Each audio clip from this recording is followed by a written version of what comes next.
I would never do that, but woo. I wonder if you get caught up in a tornado and if you have a parachute And you get just tossed out. You would die.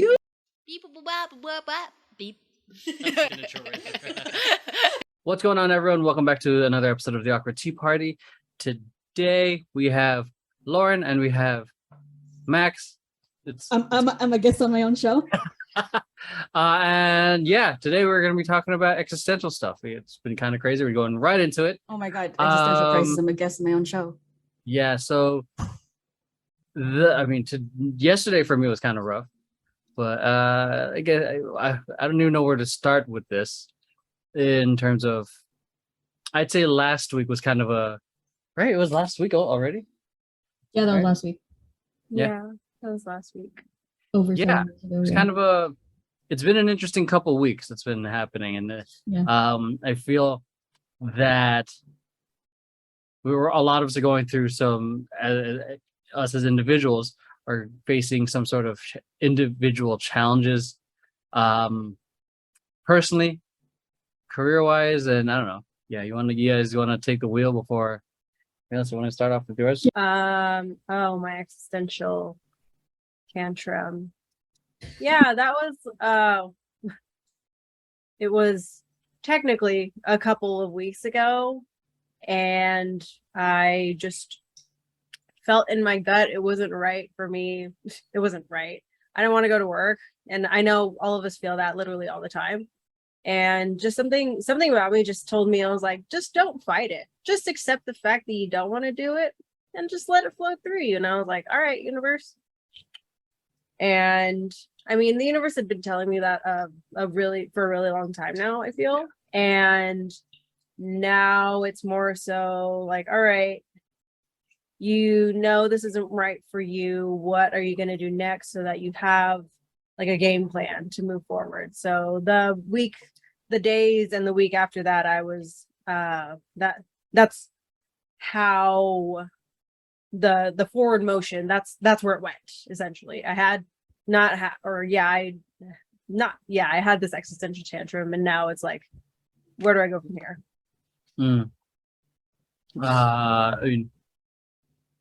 I guess from like the moment, like how I guess throughout that day, like how did you go from like feeling one type of way and then moving to where you are now? I really just absorbed where I was, and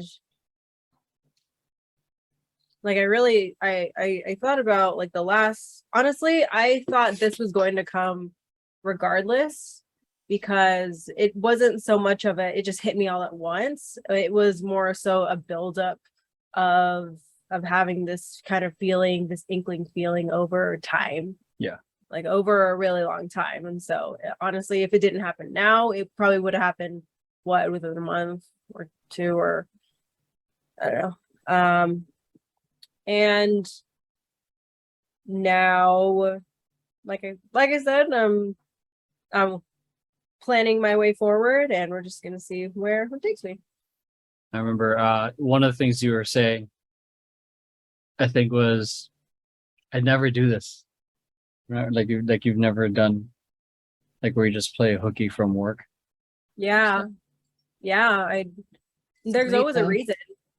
Yeah, there's always a reason. It's like if I'm actually sick, or if like I try to take the day off to do an audition or something. Yeah. Or like I've never done that with any other job. This is the first job that I've ever done that with. Yeah. What about you, Max? Do we have time? Yeah. Yes, we do. Do we have time? I mean, we all know I'm not the most mentally stable person in the world. So like, I think, so for some context, my therapist has wisely suggested, and I'm not saying that sarcastically, but it only sounds like that because I don't like it, that, you know, we should be going from once a week to once every other week.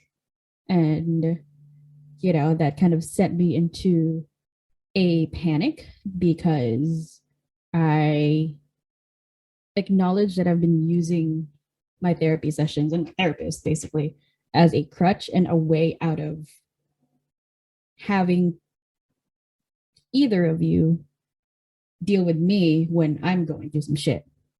And that was like my thing. It's like I never want either of you to deal with me. I'm going through my shit because it never turns out pretty. It always ends up me like messing it up or whatever, or saying the wrong thing. But yeah. So I was like, kind of scared for that. I was also like house sitting for a friend, and it was kind of like a getaway for me. Like I was still gonna be working. I was still gonna be, doing my regular day, but like at someone else's house, all by myself. But towards the end, like that Friday, I get a call from my boss saying that, yeah, we can have you work remotely after you've moved to California, but we can't guarantee that you're going to keep the same position, keep the same amount of hours, or keep the same rate. And it's definitely going to be less. Mm-hmm. So that kind of set me into another panic. So yeah, I was like, well, there goes, there goes one plan. So now I have to like plan for another thing and another thing. And it just kind of like started spiraling. And then, and I was going through like my usual like existential dread, because I don't like my day job to begin with, but I need money and I need insurance, mostly the insurance. And then I thought, like being at my friend's house by myself for a while, it's going to be kind of a getaway, so I can be away from this environment that I don't like, and kind of be on my own.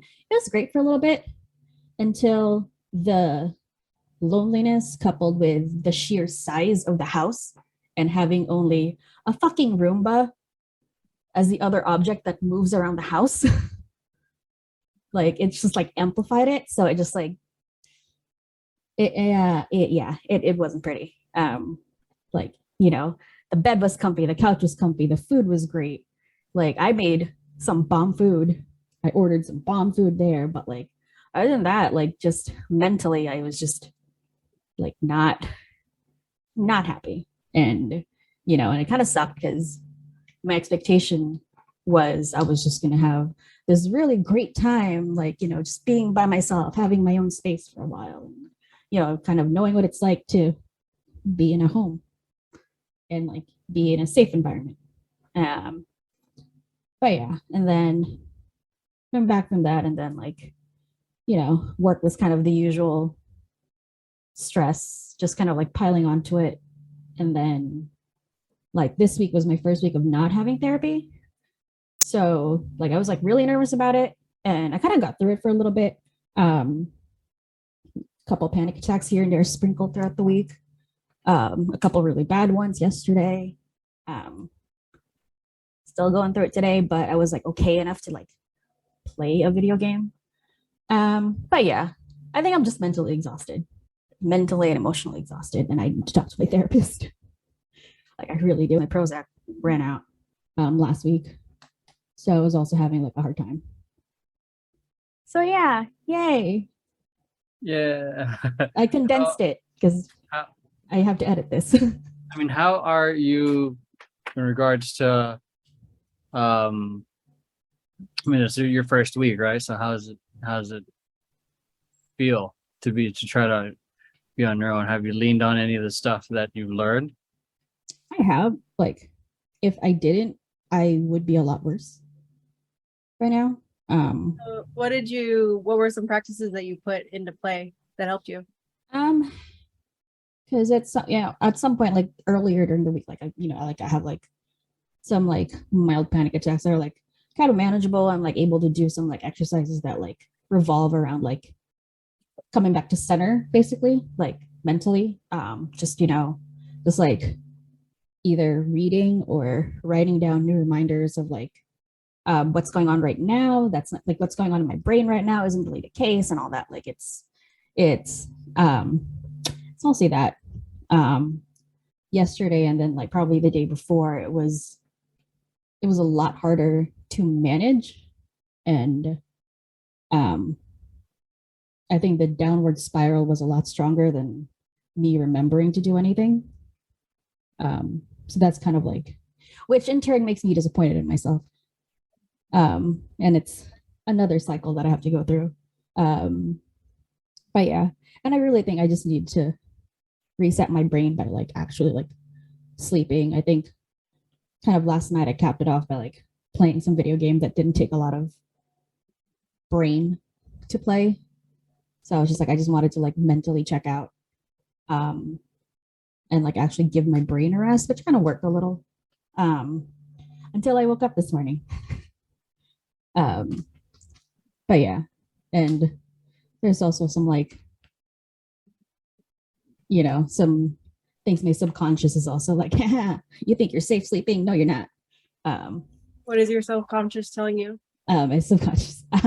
So I told EMEROY this, but I had this like one nightmare where this was like some sort of like zombie apocalypse or whatever. It was like pretty epic to begin with. It was like nice. I was like, oh, this is great. So yeah, there was an apocalypse. We were able to stash Steph and Jordan and my imaginary cat named Sako. I had a cat named Sako. Somewhere safe. And Ember and I were running through the woods looking for you, Lauren. And then we found you. And then when we turned around to take the same way back, somehow the way was fucked. So we had to go around the mountain, go up a mountain, and like shimmy like on the side of a cliff or whatever. And there was a gap. And the gap, like below the gap, were these like zombie dogs that were also like the demo dogs from Stranger Things. I was like, okay.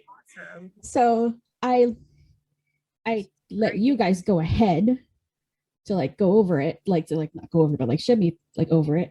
And then I went, and there was a tree root that I was holding on to. And then I was like, Emma grabbed my hand. I was like, okay, cool, I can let go. I let go, but Emma didn't pull. And then I started dangling like over the zombie demo dogs, and one of them bit my foot off, and I started just yelling, and then I fell in, and then I died. So I was like, the fuck was that? It's like, first of all, where did I get a cat? But yeah, that was the one that was the only one I remember. Because yeah, I rarely sleep through the night anymore. But yeah. Just a lot. Like I haven't been able to just fully get to rest even when I'm asleep.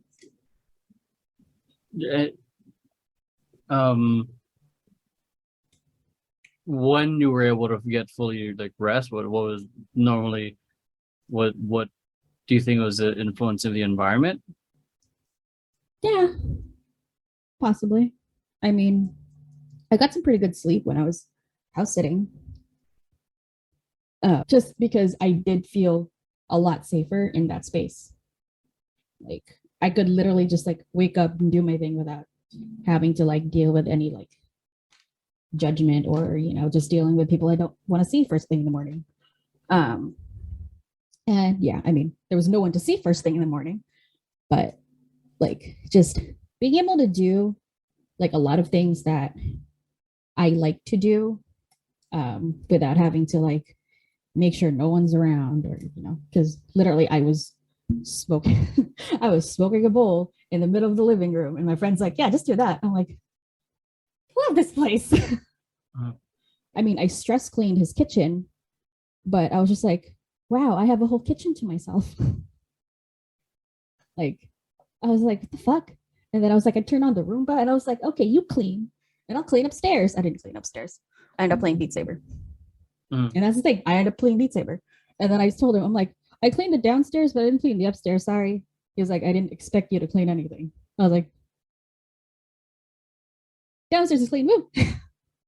Yeah. But I think it really does come down to like the environment where I spend most of my day in. I mean, one way to get out of this environment was to go to the office, but then again, I also don't like it there. Yeah. It's literally a rock and hard place for me. It's just like, where do I go? And what? Yeah. Good.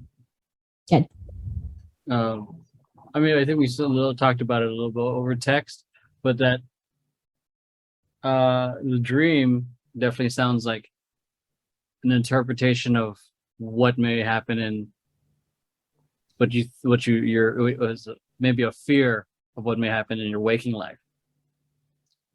Yeah, I mean, that's a logical explanation. I mean, I did call my therapist on Friday, but I didn't talk to her about it. Like, I feel like I should talk to her about it on Tuesday on like the actual session. Because yeah, Friday morning, I just had to call her. Like Thursday night was like a lot. So I called her. And I also got to talk to Lauren like throughout the day on Thursday, which I appreciated. So thank you. I mean, I've gotten some like crazier like dreams before that like even my therapist is like, what? But yeah, I think this one could just have like a straightforward answer, like a straightforward interpretation, and like, you know, that's a fear that I like either have to come to terms with or just something that I have to keep convincing myself is not true.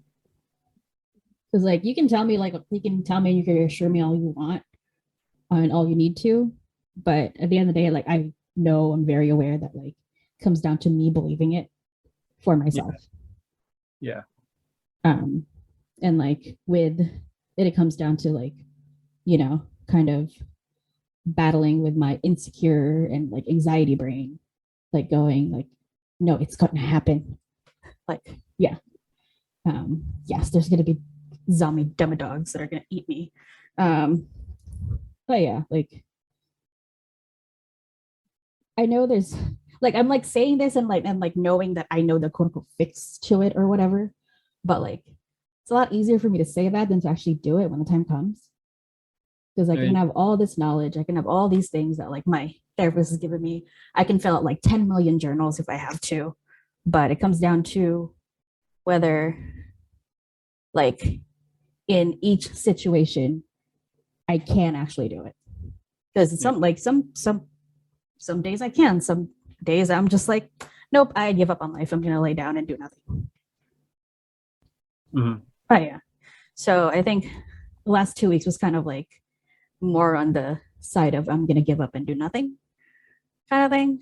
And like, you know, I tried to like combat that with throwing myself back into like one of my 2020 lockdown hyperfixations, which was nails. Because before I would still do my nails, and then I'm just like, I was kind of over it, and I'm just like, I started getting more like, I started like digging out like the stuff I used to use, like all the tools, all the equipment, and I'm just like, okay, let's actually make something out of this. And then also like, you know, I kind of got into this new thing where I'm recording let's plays and all that, which and editing this podcast, which has been helping because it's, you know, it's nice to do something for me. That's just for me. That's like, you know, technically I edit too as my job. But like I'm just doing this because I want to, and it's for me. No one's paying me to do this. No one's paying me to do this. Yeah, it's like that. It's like the whole thing of like, what would you be doing if no one was paying you to do it? Yeah, literally the same thing, but like no one's paying me to do it. Yeah, because I don't have to deal with, well, especially if, you know, the people I'm doing it for, which I'm talking about my day job, don't know anything about what I do. And then they put their, and then, you know, they have their notes in, they want to see something, they want to see this. I'm like, okay, cool, but it's going to take a lot longer than you think. And they're like, oh, well, we can use this other software, which makes it a lot quicker. So you want a glorified slideshow. Yeah. But yeah, like, I don't know. That's like kind of like this. I mean, you know, that's like part of the stress factor at work, besides the tight deadlines that are being imposed on me every day. But yeah, it's all over the place. I think that's probably what makes it a lot harder for me to explain why I'm feeling things, and it's like a lot harder for me to pinpoint exactly where the feeling originated from, because it's coming from like everywhere. And it's like they're all coming at me like all at once, and it's not because it's a buildup and it just kind of fell down. It's a buildup all at the same time. Like it's not like there wasn't that gradual of a buildup like over the last 2 weeks. So it's just like it just like all hit me all at once, and then it kept going. It built on top of it. So yeah, it's gonna be a very interesting therapy session on Tuesday. Last week, I mean, last week, yeah, like it was definitely I feel like this past 2 weeks have definitely been a different change in course, so to speak. Because I know last Monday I had a game plan of like, all right, I'm gonna go, especially like I spent the night at your place. I'm gonna go. We got get this work thing done. The beginning of the social media report that I dreaded for the past 2 weeks. And then you're supposed to get your car fixed. Yeah. Bunch of shit. Yeah. So it was like, oh, okay. So I became more like forego work to be mental and emotional support for you. And then Max, you're going through something too. And I was like, oh shit. I would like, it was, for me, it was a like, how do I be of support for both of you at the same time? And then, which is why we ended up FaceTiming for like hours. So thankfully, thank God for technology. And yeah. And for me, like, that was actually nice because it was one of those things. And I know, but I noticed I do have a cap, which I'll get to. But it's not, because I remember I do have I've had a tendency to always prioritize to try to get work done, that like I would have been like, okay, I'm sorry, I'm gonna go work. Or Max, that sucks, I'm gonna go work. And then but like I said, I did have a cap. I think I felt that cap on Friday. Thursday. Thursday? Thursday. Back from Thursday. Yesterday was Friday. Yeah, this week. So now we're coming back to this week. I came back from your place, yeah, and then everything hit all at once, and going from like edits and video edits not looking the way they should, someone making unnecessary comments about the company. It's one of those things I feel like that shouldn't or should be insignificant, but it still hurts. And then a lot more personal things on the side as well. And I think that was where I faced my cap. I'm like, okay, cool. I did a lot of emotional support. I need to do my thing, but I that's where I felt even more pressure because Max, I know you wanted some emotional support, but at that point I was at my cap, like because I needed to take care of myself at that point, to the point where I was like sad and hurt and angry and all the things at the same time. And because when I face those days, I have a tendency of saying like, when it rains, it pours. So, and just trying to be at that moment, I felt like I was just being a terrible boss at both companies, and just being a terrible boyfriend to you, Max, because I couldn't give you the emotional support, because I had to do my thing. And aside from the other personal stuff I told you guys, but it was even to the point, what do you call it, that I texted both of you that I kind of want to just let everything go, just fire everyone or let everyone go and just do the thing that I do, YouTube stuff. But I mean, I do kind of want to do that. It would be nice. But I also have, there's this thing of like, I want to see how far it goes before, like, you know, if I'm going to leave, I want to leave like properly on my terms. Like, what happened with family business, I left because I went to go focus on being a dad, and then I just never felt like I left it properly. And I feel like if I do that now, if I would have left out of just like, Right. Yeah. I would have left out of spite. And then, now, so, and then, you know, come 2017, closed it the way I wanted to. So like, if I leave any of these, I want to leave it in a way that I wanted it to. And even if it fails for a short moment in time, it'll come back.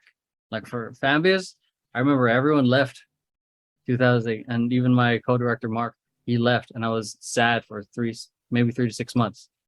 And then I was like, it can work, and it can work. It just needs to change. It needs to change. So, and it came back. And this was back in 2007. So, and same, I feel like the same here. If I quit, I'll come back because it's just something I want. But yeah, that's where I'm at right now. I mean, I did a little bit of my taking care of myself in terms of like, I wanted to, got the things I needed to get done. Thank God, it's off my plate. Also worked out, which helped out a lot. I did more of an angry workout, which helps redirect the energy of all that stress towards something productive. I'm feeling much closer to baseline now, and I think the support from both of you was huge. Like both, like obviously in the group chat, but also like with how you guys helped me out. Like Max helping me out with my cheat day. Well, both of you helped with like cheat day, just like bring food and stuff. Yeah, I'm in a tough. I mean, people don't like talking, but I'm in a tough financial spot right now because that's all I'm gonna say. I know I'm gonna bounce back, but it's one of those things I honestly feel ashamed that I looked over. Because I'm like, how can you do that? It's You also had like a billion things on your plate. Well, you still do, but yeah. Yeah. But yeah, I think I'm feeling better now, but we'll see. It's like one of the you know, and today it feels different. Like a lot of temper tantrum stuff, like kind of veering off to like how we have an idea and life kind of takes us to a different direction. Like you had every intention on going to work last week, and then that's not happening. Actually, even though there was that one day where I did not go to work, I was able to talk with my supervisor, who was very, very, very, very gracious with me. Yeah. And he let me work from home pretty much the entire week. Mm-hmm. And honestly, like the beginning of this week, I was like, all right, cool. I'm going to do it. I'm going to go back to the office and we're going to handle it. We're going to just face it head on. We're going to do our work. And then I got COVID. Yeah. And I got COVID. I'm 100% sure I got it when I was, okay. So last week, quick recap, I had my existential tantrum, worked from home. Then I went to a bachelorette party in Vegas. And then on the way home from Vegas, I started feeling a dry cough in my throat. Monday was good. I worked out with my friend. And then Tuesday that we went to this place, Bottle Logic. Yeah. And then the next day, because Tuesday morning I was testing and I was like, it was like a very, very, very faint, like positive. And I was like, so then I retested.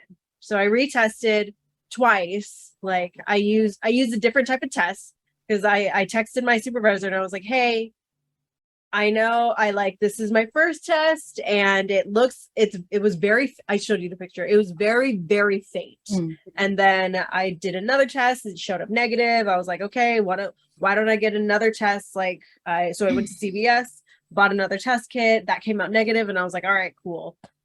And so he was like, all right, well, you might as well just come to work. And I was like, oh, okay. I was like, all right, cool. And then the next day I tested in the morning and it was like, boom, you got COVID. And I was like, oh, and I sent it to my supervisor. He was like, oh no. And I was like, well, the upside of this is that I can use my COVID sick hours. There's specifically sick hours for COVID. That's nice. Yeah. And I was like, oh my God, because the time when I got sick at the end of May, when everyone in the office got COVID, but I didn't. But you didn't. Yeah, no, I was like, this seems impossible.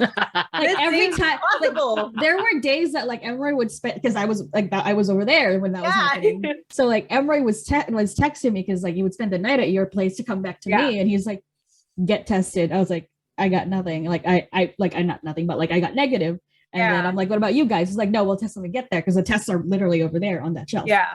And then you guys tested both negative. I was like, what the fuck? But you were sick. I was sick. And then colds are still a thing, y'all.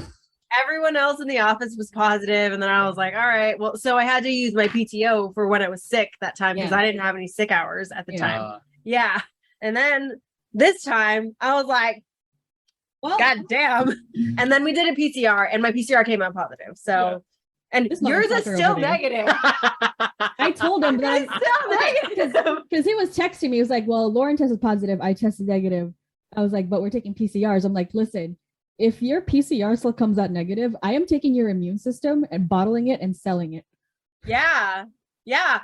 My roommate, Hugh, because he was like, because he was feeling like a sore throat, and he was like, "How's Kyla and EMEROY?" I was like, "Actually, I need to text Kyla," and I told him EMEROY's still negative, and he's like, "What?" Yeah, and another time he did another rapid test, and it's still negative. I'm like, yeah, and even I'm like, even today, how? I'm like, we're literally in the same house, breathing the same air. Yeah.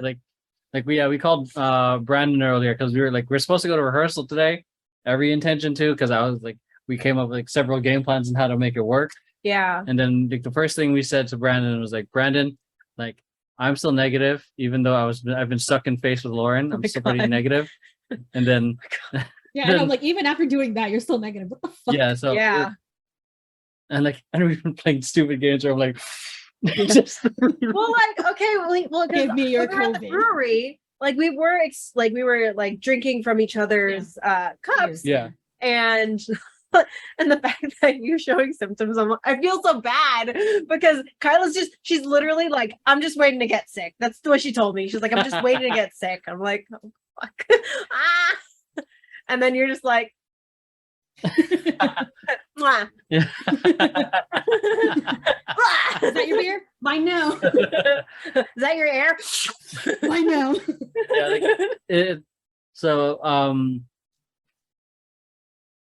Yeah, we like I said, we had every intention to go to rehearsals, but it's weird because I get for me at least on the temper tantrum side of things, that I'm not there for scouting. I'm not there for any rehearsals. Yeah, look at you. You're delegating. I'm slightly stressed. What is this? Yeah. All it took was not COVID for him, but COVID for you. Kind of.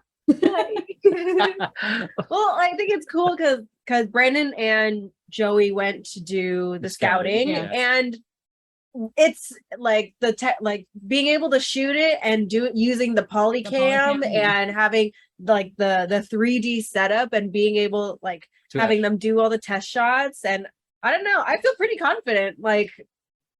I feel confident in terms of what Brandon and the polycam, just being able to do a 3D walkthrough, and then hearing that Joey take the notes like Joy sent me a document of all the different notes and how to approach the shots so that Hugh can do the filming that day. And just like, wow, okay, this is like, it's cool because you know, like it's getting done. It's also a relief because we had a Saturday and we got to just chill, and then we cleaned. we ended up cleaning, and then and also, but part of me it's freaking out because you know, like at part of me is like the duty of being there. You know what I mean? Like I'm the leader and I have to, like I should be there too to be an example. Like no, but it's also like the whole question is like, do I have to be there for everything? Well, that's the reason why there's an entire leadership team.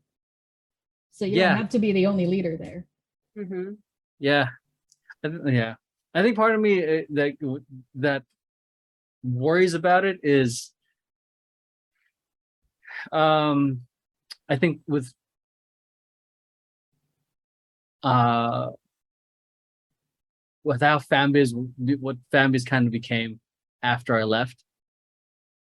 It's kind of, it feels like it was my philosophy of family was kind of executed differently for that. So, I mean, who knows? But okay, I have a question because you're saying that Fanbiz turned out a little bit different than what you wanted it. Yeah. And right now, with Temper Tantrum, how things are kind of turning out right now, how do you feel about those two outcomes and how you have your hand in both of them? in this one right now, this current project. Yeah, how do you feel about how like Fanbiz turning out the way it did, and how do you feel about that? And then how do you feel about how Temper Tantrum is looking right now and the trajectory that it's going on? I mean, I feel really good about it. Mm-hmm. So, because I mean, despite all of the shit. Yeah. Oh yeah. Oh God. Yeah. Well. Yeah, but like it's a. Yeah, like the difference is like when I left, like I was no longer like an influence to kind of be the to steer the ship in the how the team should look like. And Temper Tantrum is essentially like they're in a sense driving on their own, but I'm kind of steering, like it's still under the same method, so to speak, and how I'd like things approached, doing the due diligence of everything. So it still feels good. I mean, at this point, Brandon knows how efficient we like to do things. Joey knows how we want to do videos. It's almost like we've been in the trenches enough to kind of know what to do, and we just face unique different problems. But we have a, I really feel like everyone's really played their part really fucking well. Like, God, Joey really kicking ass and being a technical director. Like, yeah, Joey. Like, yeah, Brandon booking a great spot. I think it's gonna be a great video. It looks great. So yeah, and then also like, I think I'm not gonna go too deep into it. Like one of the things that kind of that affected me was one of the things that we talked about. Like, it's hard to talk about it without going into it. Well, good thing that I can edit it out if you want me to. Yeah, I don't know if they even listen to it, but I can edit it out if you want me to. We'll see. Good thing you're dating your editor. I think. Yeah, I think one of the things is that, because there's things I filter about, like I don't care. I don't care, and like not listen to it, which is, and then there's other things that people say. I think it hurts more when I hear I'd say criticism within the company. Mm-hmm. And everyone criticizes their job, Yeah. and so but it's not like everyone has to manage it. You know what I mean? What? But for me, what was said to you, and why did that hurt you? I think what hurt me about it with this particular criticism is I feel like it's the opposite of how we've been executing. Yeah. So which for me was a trigger, because I mean I've shared with both of you guys like the things that trigger me is like when people question like Your authority, work ethic, or the things that it's done and all that without having any kind of backup. Yeah, without Exactly. anything. Yeah, without It's like, any you evidence. don't like this, so what should we do? Yeah, and What's then your solution? Or like that, and What's also your counter like, offer? not even, or like what's your counter offer, but also what did you experience during this time that's making you say this, and like and then like also take into account other people's experience of it as well. Mm. Yeah. You know, because it's only one perspective. Yeah, it's only the one And person. And like that doesn't tell exactly how the situation or even how everything is running, because only one perspective. Yeah, it was like that's definitely true. Like, well, definitely one person's perspective of what they're experiencing. So I guess that's like the thing that there's this like chip on my shoulder of like I don't know why I have this want to show otherwise. The want to prove them wrong. Yeah. It could be just maybe just being unnecessarily competitive about it. It could just be. It could be also like I know that like that's probably a fear too. Like what if they're right? Yeah. And so I need to prove them wrong Mhm. because because X, Y, and Z is happening. Yeah. Yeah. So because again, it again from my perspective, it's their perspective, but it's also my perspective. Seems like it seems like everything is running fine. Yeah. So It's like, yeah, their perspective and what was said reflecting that perspective was basically saying that what you like how you intended to run the company isn't happening. Yeah. sorry, what was that? No, like that person's perspective plus what was said to reflect that was basically saying that what's currently happening in the company was not how you intended to run it and how you're intending to currently run it. Yeah. Yeah. Essentially, they're saying you're telling us this, but we don't see it. Yeah, exactly. They're Or I don't see lying. it. Yeah. Yeah. Oh. But I don't see it. What's happening? No, because that's the common theme in this theme of what's been happening with these people. Like I don't see it. Mm-hmm. I don't know. It's like just because you guys don't see it doesn't mean that it's not happening. It's happening. It's but happening. But you're not acknowledging it as the fact that it's happening. It's weird. It's like you can give someone a situation and they will say like this one thing can happen, like and then people will say two different things about it. Yeah. And I think that what I guess hurt me about it and was that it's the company and the way we run rehearsals and we do everything was optimized based off all of our collective experiences, the ones who've been dancing for the longest time. Yeah. And then we know what we don't like in terms of long rehearsals, knowing we need proper breaks, bringing recovery items to make sure you guys are taken care of. Well, even then, like having a game plan, having long rehearsals, but the amount of things that are getting done during rehearsals does not compare to anything what I've ever experienced. Because in previous teams, we've taken months to put together a 5-minute set, and then we've taken 5 hours here to put together a 5-minute set. So it's very much like the optimization for like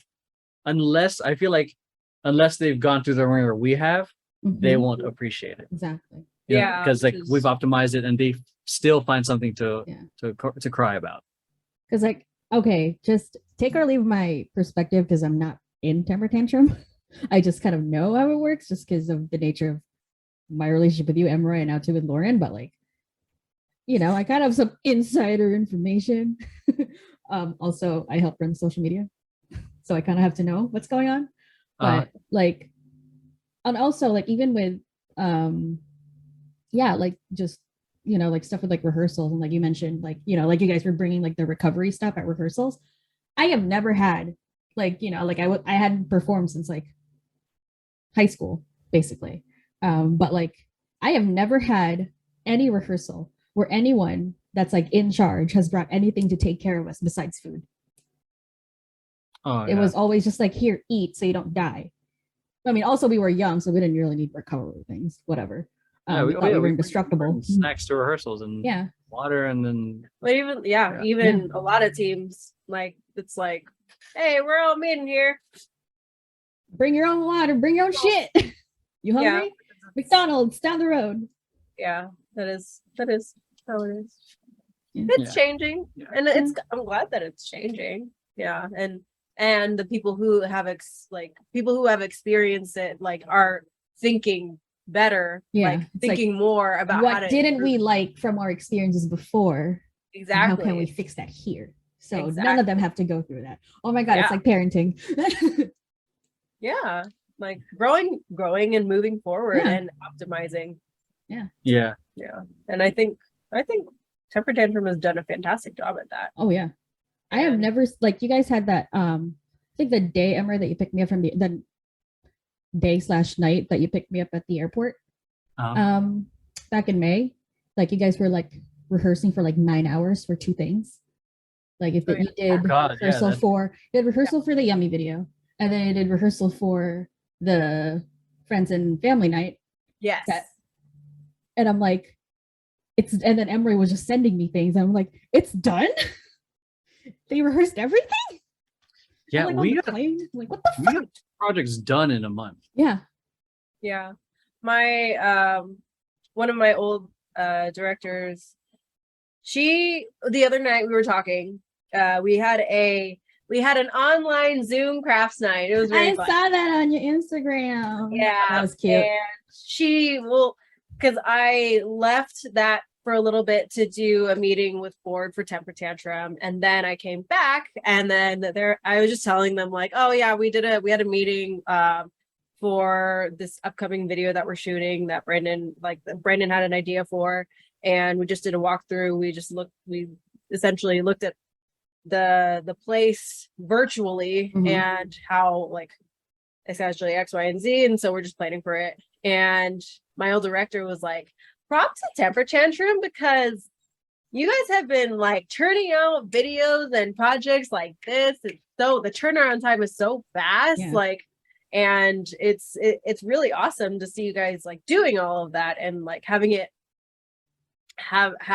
like all of this come out efficiently and in like a very like good amount of time. And I was like, and after being on both ends, experiencing like the like being in the board chat, and then also like hearing this from someone who I very much look up to, I've looked up to for my entire dance career, and like to hear that was very. And then I immediately, like after I texted you and I told him like I told him like, hey, like she said this, and it was nice to be for people who've actually been there and who've gone through the ringer for years, for fucking years, like to go from like the toxic dance community to running your own company, like, and running a very like doing a lot of shows and a bunch of shit like that, and having so much on your plate, to have them say that we're doing good is like, I was like, fuck what everyone else says who hasn't been there. Honestly, I'm like, you guys don't know, like, what the fuck, like, I don't have to listen to you. I'm gonna listen to people who get it, done this, who have produced shows on shows on shows on shows on shows, and choreography on choreography, and dances on dances, and who have been told by everyone, you're not doing enough, you're not good enough, you're like X, Y, and Z, and they're telling me that we're doing good. I'm gonna listen to them. So Yeah, I think I've already made my decision. Like, Max, you can actually keep this or not. Oh, okay. But I'm already meeting with we can keep this or not. What's Okay. up? But I'm not gonna. You guys already know who it is. Yeah, But, yeah. yeah, I'm gonna be meeting with them soon, and I've Okay. already kind of I've already made a decision Okay. in my mind about letting them go. What's your wording? Like, Yeah. are you going to And be Wanna like, be or not? goodbye now. because this is also something we talk to like with my other group of friends as well. Saying like obviously there are times when you're gonna be with people and then they're gonna be like, I want to be here, and you're like, really? Then don't. Like, yeah, so it's like, hey, within the past few months, it doesn't seem that the vibe has really clicked. Yeah. So moving forward, are you still interested in staying with us, or do you want to take a break? And do you want to go on sabbatical? I mean, this is part of the reason Sabbatical. I wanted to talk about it. A long sabbatical. From Temper Tantrum to be there, because y'all know how I can be when I'm just straight up. And Yeah. I just be like, That's true. I Yeah. can just end it and be like, all right, I'm done. Yeah. And they're like There's no more temper tantrum, but there is. Just not with like, you. There's shit. another group chat. Oh no, tantrum too. Oh, TTT. Wait, well, okay, the Temper Tantrum's IG handle, plugging, is Temper Tantrum 1. No, this is going to be Temper Tantrum 2. Yeah. Because it says temper tantrum. What? Oh wait, no, that's the username. Yeah. Yeah. So that's not because there was no the original handle wasn't available. Yeah. But Oh. So we're the Temper format Tantrum that I 1. had in mind was to be like, hey, how you doing? Casual in sort of like formalities, get Yeah. a small talk going, get some rapport going, Yeah. and then The vibe's good. and then from there, get them to say like, all right, what's going on? Like, where's this coming from? And then from there, let them list everything that they want to say, and I will I'll just listen. I'll probably mute myself, and then cool. Now that person's done, I'll be talking now, and I'll be putting them on mute. Yeah. Yeah, I mean, yeah. because I'm gonna listen, and I'm gonna try not to rebuttal or like unless he invites it. But it's more like this is all feedback. Yeah. And I'm gonna let myself be vulnerable to it as much as it triggers me. So from there, I will also kind of the same thing. I really like that open, like the vibes and weird and all that. Yeah. And then acknowledge things. Go ahead. Acknowledge things point by point. Boom, boom, boom, boom, boom, boom. But also like add things as in like bring in performance, like the participation. Like it's for me, it's like one of those things like why are you like in terms of like people who want to speak big game but play little. It's like having a $500 client versus a $5K client. $500 client has a lot to say. $5K client's like payment sent, thanks. Yeah, so it's that, and then definitely, part of my ego wants to go of like, all right, can you share with me your dance experience?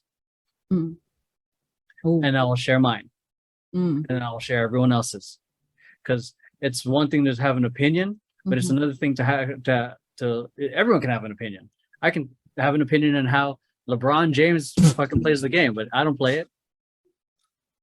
He can have an opinion on how the coach is. He's not the coach. Yeah.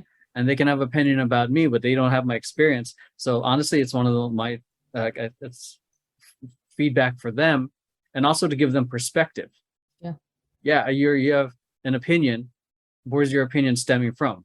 Of what experience? What have you done? Yeah. Because I'm all fired up about it. Okay. But, so, well, it seems to me like right now that you've like obviously kind of calmed down from like Thursday and yesterday, a little bit. Because like I remember like Thursday, I think when you were driving home, you were kind of like ranting to me in the car. Like you were like just obviously very angry about everything else that was happening, plus that. And then you were like, no, this person's out. They're out. They're out. And I'm like, okay. Okay. No, they're out. in my mind, they're still out. Oh, okay. After you've calmed down and mulled it over. Yeah. Okay. Like, because like I know you were kind of like, you know, there was a possibility you were just saying that out of anger and frustration, and then now that you're a lot calmer, it's still there. Like, then it's still there. Because here's the thing, though. Like, I one of the things that I made a promise to myself with making temper tantrums that I'm not going to deal with bullshit. Yep. If you're either all in or out. If you have feedback, like, let's have a chat. And if it's conducive and if it helps overall, cool. If it's your subjective opinion of you being a little like you in your little pity party and not feeling special, then that's you. Maybe you should leave. And you've made that very clear when you first started it. Yeah. So I wasn't even there, and I know you did. Yeah. So I'm not. Because I've dealt with a lot of, there's a lot of negativity and just drama on fanbiz, and I just like, cool, but they're talented. And like they can contribute. Like there's talents a dime a dozen. We can audition people and make the roster smaller, whatever we want. If we can just have an audition and bring people in, character and how they contribute to the group, chemistry wise, is important. I mean, again, there's nothing wrong with criticism. There's nothing wrong with feedback, but the feedback has to have viable evidence. Yeah.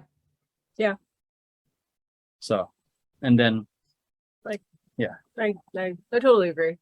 Like, that's how you run VP too. Yeah. Like bringing people on. Like I know you've brought people on that may have to be trained up a little, but like they vibe with the rest of us and they were easily trainable. Yeah. Like that's why they're still here. And if I fuck up, I will apologize. I yelled at Camilo for an edit that I fucked up on. And I need to send him an apology video because it was something I got mad at him for, something I messed up on. So if I fuck up, I'll never own up to it. But never. If I fuck up, I'll own up to it. Because, he sent me back a video. Here's what happened. I'm like, fuck. I fucked up. And then now I'm an idiot because I didn't because I didn't check my own shit. So, and rightfully so, he's mad at me, and I take ownership of the mistake. And then, it is, as long as for me, is like, I see where I fucked up. Right now, this one, I'm probably operating from a space of frustration about it because it's the second time in less than a month of dealing with this type of issue. And I think the part that frustrates me is that it doesn't hold water to show that I fucked up. At least from my perspective right now, and what I can see evidence wise, but right now it's just my perspective. If it ends up being like how I see, like with the Camilo, with how I messed up, and I see that, and I'm like, oh, that makes sense. I messed up. I'm sorry. So this one, we'll see what happens in the meeting. But I already have like a thought of it, because even if they continue forward within the next remainder of the year, they're not doing enough to do the minimum of what's required for the company. They're still, right now, they're 5% below the minimum requirement. And I can only imagine how much more they're going to be missing with all the other projects. I'll imagine like 10%. And there's other people too that are like well below, but the thing is, they're not the ones running their mouth. Yeah. They're just like, I can't make it because they're genuinely busy. They have other things important that's happening, which is fantastic. Then if there's a reason, like if there's something that's amazing happening in your life, then fucking go all in. And then I will always support that. But if you're just going to be doing the bare minimum and then running your mouth after, then maybe you shouldn't be here. And the way it was worded too, it was like, I know that like, you know, like all you guys are like friends and like or and stuff, but like just the way it was worded, and because the comment came through to Temper Tantrum's Instagram and not directly to you, Yeah. was like, you do realize other people see this, right? Like there's at least one or two other people that can see this besides just you. Like I'm like, I like why? Like I didn't see it. I missed it. That was sent while I was asleep. Like it was late here. It was also late over there, but it was later here. So I was just like, so I didn't know, like, did you see that message? I was like, no. Like because I didn't see a little one notification thing on the messages part of like the IG because you got to it first. And I was like, what the fuck is this? And like, and why would you word it like this? Like, we're all friends, but this is still out of pocket, dude. Yeah.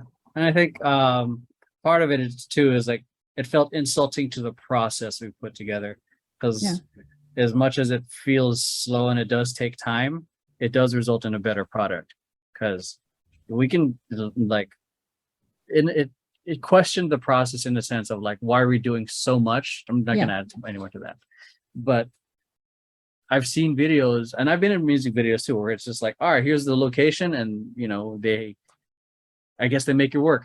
Yeah. And the thing with the way I like us going into it, I like knowing, like one of my favorite things from Robert Greene, 48, I think it's the 50th law or the 40 laws of power, is knowing your environment. If you feel comfortable in the environment early on and get familiar with it, it won't be a shock to us prior. Or if we come with some sort of idea of shots that we want to do, we'll be able to be effective in our shoots. Because I've also been in videos where my call time was 8 p.m. and I didn't leave until 4 a.m. So, and it's like, why I sat around a lot. Yeah. So like, why am I here? Yeah. So, and then that's why like having a shot list, test shots, a previs, storyboards, that helps, like as much as it sounds like it's a lot, it helps us for shoot day be able to get things done, you know, in 3-4 hours, because there is a thing called diminishing returns. So like we don't want to be there for 6 hours and feel like 6 hours and just be, you know, the energy and excitement's there, and then it dies. Yeah. And then the return on investment of being creative becomes, you know, is more of a chore rather than exciting. Because I think that's one of the things that I saw is, as long as the return on this creative energy, this creative venture is much bigger than the input of work, that we're always going to come back to it. So that's why people like doing the long rehearsals. Like they'll rehearse for like 5 weeks for the 4 minute set. 4 minute set. Just for that rush, because with that high of the event, the performance, everything else, the experience. So it's got to be the same especially for this. So yeah, and I felt that. Oh no, sorry. Like I just felt like that was an insult to everything we do to prep us to win. So we're not standing around for 7 hours. Yeah. We're if anything, we're up and going for 3 hours. Yeah. And even then, that prep time in what they were doing, and even in rehearsals, because you can count for all the projects that we have, you can count the amount of rehearsals that we have on one hand. Exactly. Like no questions asked. You can look at the schedule. Like you can look back at our emails, and you can look at how much time we actually spent like doing the dancing part, and it does not compare. It doesn't compare at all to the weeks or the 3 days a week of doing rehearsals and the product that comes and the product that comes after. I mean, granted, like being on stage is completely different than being behind the camera, and there is a lot of flexibility that you do have. However, like, I mean, I don't think anyone's gonna argue with, you have this amount of rehearsals and then this is your shoot day and then you're done. Like I wouldn't argue with that. Instead of 2 months instead of like, here's our rehearsals. Oh, we're halfway through. We didn't finish this. We actually have to add some more. Oh God. Yeah. So, yeah, I mean, because it's funny because I remember when we first doing this, like for Shake It Out, Shake It Off, and the Donut Museum. Yeah. Brandon and I talked like, all right, we're just gonna do quick rehearsals for these several videos, and it's become a staple. Yeah. And it's so efficient because you had to do that because of COVID. Yes. It saves us money. Yeah. Especially since we're not making the dancers pay out of their pocket. We're paying the what do you call it? Patrons and myself are paying for majority of everything because it's my philosophy. If I'm going to treat this as a dance company, employees don't pay the rent. The employer, the CEO pays the rent. So it saves us money, and it saves us money in regards to rentals and bookings and everything.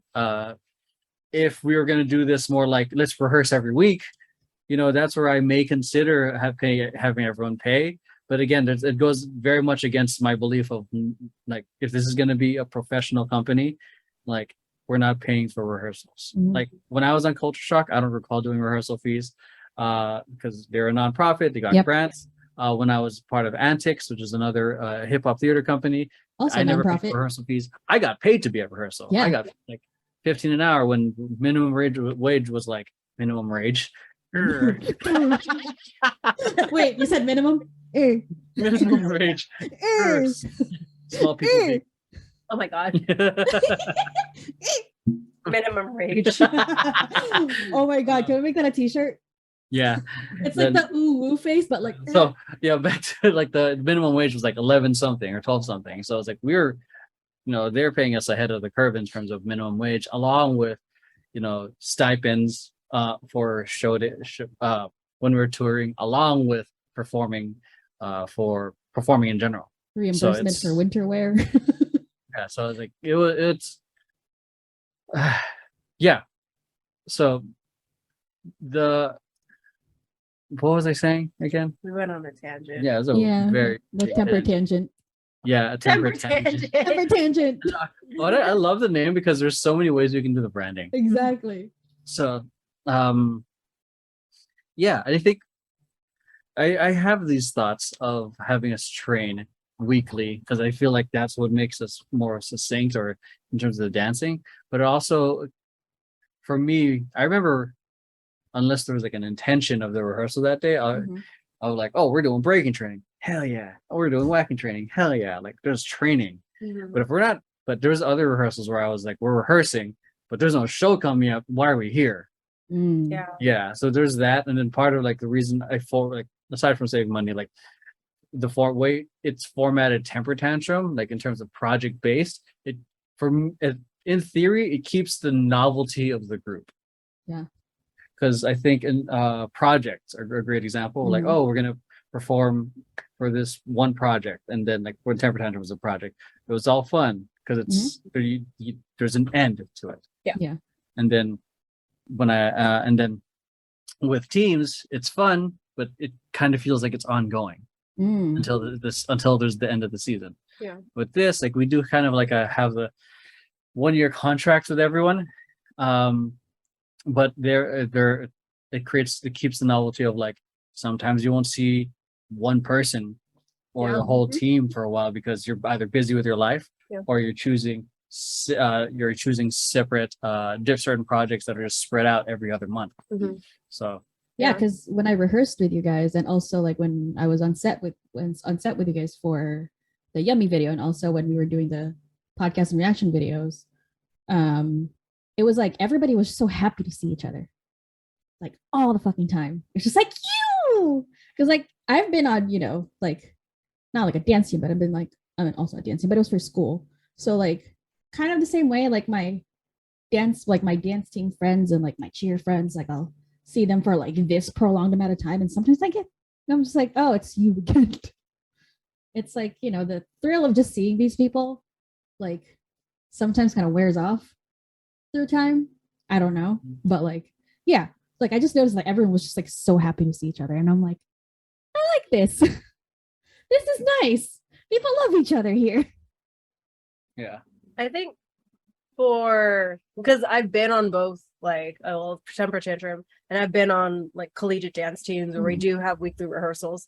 And I think I'm pretty thankful to say that I was happy at every rehearsal. Like I was one of those like of course there are always times where you're like, oh, that rehearsal, I don't know about the rehearsal, but not because of the dancing. Yeah. It was because of like certain things like maybe didn't get done and then like or so like different things going on the outside affecting the inside, shit like that. But I'm thankfully dance has never been a place where I've dreaded to go. And Same. yeah, and I'm very, very grateful because I would not go anywhere where it's like, this is not a good vibe because I don't have room for that. No, life is way too short for me to willingly put myself into something that's stupid. Yeah. I'm like, no, you're wasting your time. Like, why are you spending time doing this? That's not, no, you don't need to do that. No one needs that. I do have a question for you guys though, because obviously you've both done the like almost daily or weekly rehearsals and stuff. But also like now, like with Temper Tantrum, it's just like you'll have 2 rehearsals and then the thing, or like 3 rehearsals and then the thing. Like it's either like the performance or a video. Like, do you think there's more, I want to say pressure, but like I can't think of a better word, but like pressure to get more things done because you have a shorter amount of time for rehearsals before the thing? Because like if you're like back when like your previous teams, we have next week to do it. I think that I wouldn't say pressure in a negative sense. I would say that it is more of a drive. There you go. Yeah, it's forced us to really think of and use our time wisely because in the past I've seen people like I've seen really, really, really good planned out rehearsal schedules and we had a lot of time, and then that became a crutch. Extra time became a crutch, and extra time became time to like some things just didn't get done. And like I know that I don't remember the law or whatnot, like Parkinson's law, where like you can have a set amount of time to do something, and like you can have like a week to do something, and then you either get it, like you choose to get it done within that week. But like some people, like if you don't have a cap of when you're gonna have it done, it's not gonna get done. And this having less rehearsals has also forced us to like be way more efficient and also really value what time that we do have. And that's if anything, that's made us like exponentially made our like to-do list, or like what all the things that we've like wanted to get done. Like I feel like we've gotten way more done in a shorter amount of time than things I've been on in the past. And that is like that's a really good foundation.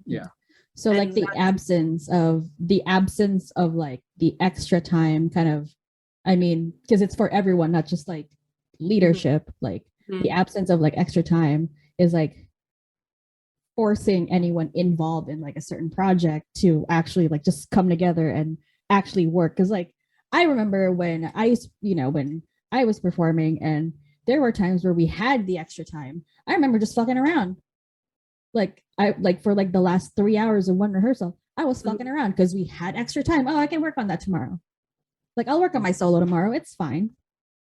Like, and when we were rehearsing for the Friends and Fam project, and then Brandon's like, "You're gonna have a solo." I'm like, "What?"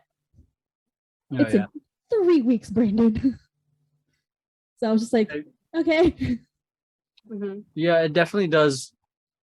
It makes everyone more focused. Into it brings a level of activity to their brain, knowing that they're near some sort of, I don't want to say it, like it's kind of a near kind of death. If they don't do it, if they're not ready, then it's one of those do or die situations. Kind of it activates their fight or flight. There's like luxury doesn't exist. Like, and if there is, it's probably because if there is luxury, it's probably because you're doing a freestyle and only doing the closer. So I wonder who that is. Know anyone? Lauren? EMEROY? Know anyone? Who? So yeah, like so, or like just you're just just chose to be in like one section. The way I think also with how limited our rehearsals are, it allows other people or like whoever else is on the company to take those days that we're not rehearsing and go like take class or like do other project. It honestly frees up a lot of people's time, and we want that. That's one of the foundations of Temper Tantrum is like, we want, Brandon said this so well, we want you guys to make money. And I'm like, you right, I like that. Yeah. And people are getting booked. People are opening themselves up to other projects because they're like, oh, I'm not like in, like, I don't have to dedicate X, Y, and Z time to Temper Tantrum because I have this time for myself to train and this time for myself to network outside of Temper Tantrum. I can use what I've learned on Temper Tantrum to help further myself as an artist in this industry. Yeah, and like, for us, an example for us, like there was a good few months where you and I were doing a show every weekend or every other weekend. Yeah. And then Jamie, not too long ago, she got booked. So like it's that the end goal is that we want everyone to get paid, whether it's through us or through their own means. But we don't want to be the reason why people feel obligated to say no to not gigs. take that on. And I know that Brandon experienced that a lot in the past. Like I remember him telling me about like the stuff that he chose not to book, and like the end goal of like, and then he's like, I should have just taken that. I lost essentially like this much because I was dedicating this time for this, which didn't pay me. So because I feel like with gigs, especially like industry, or I don't know, I wouldn't know, but like it seems to me that like not only are you getting paid to dance, but I think it's also like a networking thing. So while you're there doing the gig, you're networking, you're trying to get booked for the next thing. Yeah.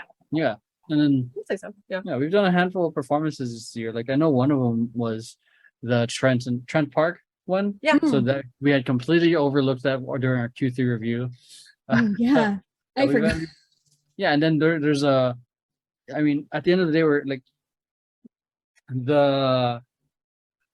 we want us to get paid, and there's several ways. There's so many ways for the company to get paid, whether it's through live shows or through through us brand building, so we have the audience to support us with any future venues, whether it's like merch or we get sponsorship deals. Like there's a lot of ways. 4 kids last night.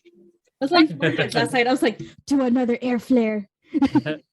But you always do this. And I'm like, I want to do real flares. Hell yeah. That's a lot of core. Yeah, it is a lot of core. Okay, I use the bathroom real quick. I can only do that in a video game. Okay, I'll be right back. So,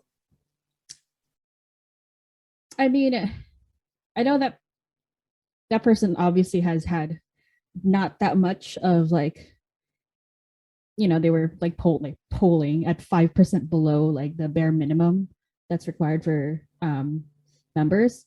So like, do you think that's like a factor of them not really seeing the whole process because they don't go to things like, they barely go to things anymore. They just go to things that like involve what they want to do, I guess. Yeah, I mean, I definitely think that's a factor. Yes. Part of it is because that's what I noticed recently. Like I was there for one of those. I could see like, because I know I think they primarily want to focus on the dancing, which makes sense. Yeah. They've only participated in the dance projects. So and then probably has a certain way that they think it should be. Going off of that, I do believe so. Yes, I do believe that the perspective is it is correlated with participation, because even previously last year there was way more participation, and oh, you're right. And with the vibe was dancing different. stuff too. Yeah, the vibe was like way different. Yeah. Oh yeah, in terms of like perspective of like their heart being there, much different from So or there. Yeah, I feel like if we were tracking projects last year, which I'm kind of curious to do, this person would probably at 50, maybe 60%. Yeah. But things change, and I can see it's yeah, that's the unfortunate part, and then this is what I anticipated from the beginning, when the excitement of people Wearing off. at the beginning, but when we're in that actual journey of getting shit done or just trying to work, and it's not always going to look like the way you want it, it can be infuriating, especially if you're not the one steering the ship. Yeah. But it happens. Like the excitement is not there. It's like it's almost like a relationship. The excitement's gone. Now there's the actual work, and sometimes it just doesn't vibe. Yeah. So right now we're like, honestly, like, I expected this. I anticipated it because it happened with FanBiz. There's a excitement, and a lot of people came and go, and I'm cool with that. People come and go.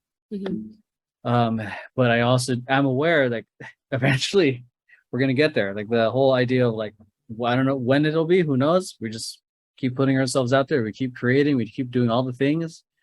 And eventually, like, I think it'll something will stick. We'll get, whether we'll get paid gigs.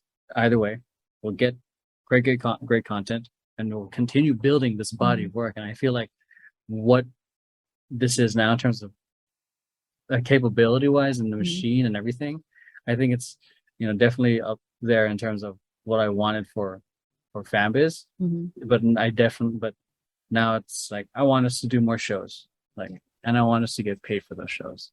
Because if you've ever seen, like, as for me, and I'm sure Brandon, I remember Brandon texting me about this, like, sometimes the people who get booked for these shows, festivals, aren't exactly like the Jabberwockies or Kinjas or Royal Family. Like, they're not at that level. Yeah. Sometimes, like, but they're still getting paid. So, I remember. I think there was like a temper tantrum meeting that I sat in for, and he was saying that, like, for one of the gigs he performed it over the summer, that there was like a team or a crew or whatever that performed at that same event that was like, Yeah. Yes, Brendan did say that. Yeah. There was a parade. It was Pride. It was Pride. It was a Pride event. Yeah. And the performer he was like, yeah. We could do that. Yeah, for the dance product, I aspire us to be like A tier, S tier, as much as like Kinjas, but we're not those guys. But so at the current roster, I expect us to just put a good, entertaining dance product, because the ideal audience for us that we're trying to sell to is not dancers. Yeah. They're not the ones paying us. Yeah. Exactly. Or like dancers are just as broke as we are. Yeah. Exactly. Yeah. So like, we're not trying to market to them. We're not trying to be like, do like all the crazy musicality. It's like, we're trying to put together something entertaining that can be put on commercials or something, and maybe impress a dancer or two. Yeah. So it's like, and then throw a flip in there. Yeah. Throw like a throw a cute little. Do it now. Yeah. But like over time, I've started to appreciate like commercial dance and choreography that's not so like, oh yeah, they hit the and it was awesome. God, yes. And and I've learned to appreciate not hitting all of the and counts, because no one can see it. Yeah. And even when you look back at videos, you're like, okay. And it's just a moment, and then it's gone. Yeah. And then you're like, oh man, I was working so hard on this 8 count that was like so awesome. And it was and for that, like, and I appreciate that. I really, really do. And it's really cool, like cool musicality in this new age where everything is very, like, very, very fast. Your attention span's like this. Yeah. Like, you have less than a minute. It's not about that one dance anymore. And now it's about like, how much content can you how many dances can you put up? Mhm. Like how much can you maximize this like one performance Yeah. and like turn it into something that's going to be catching people's attention Mhm.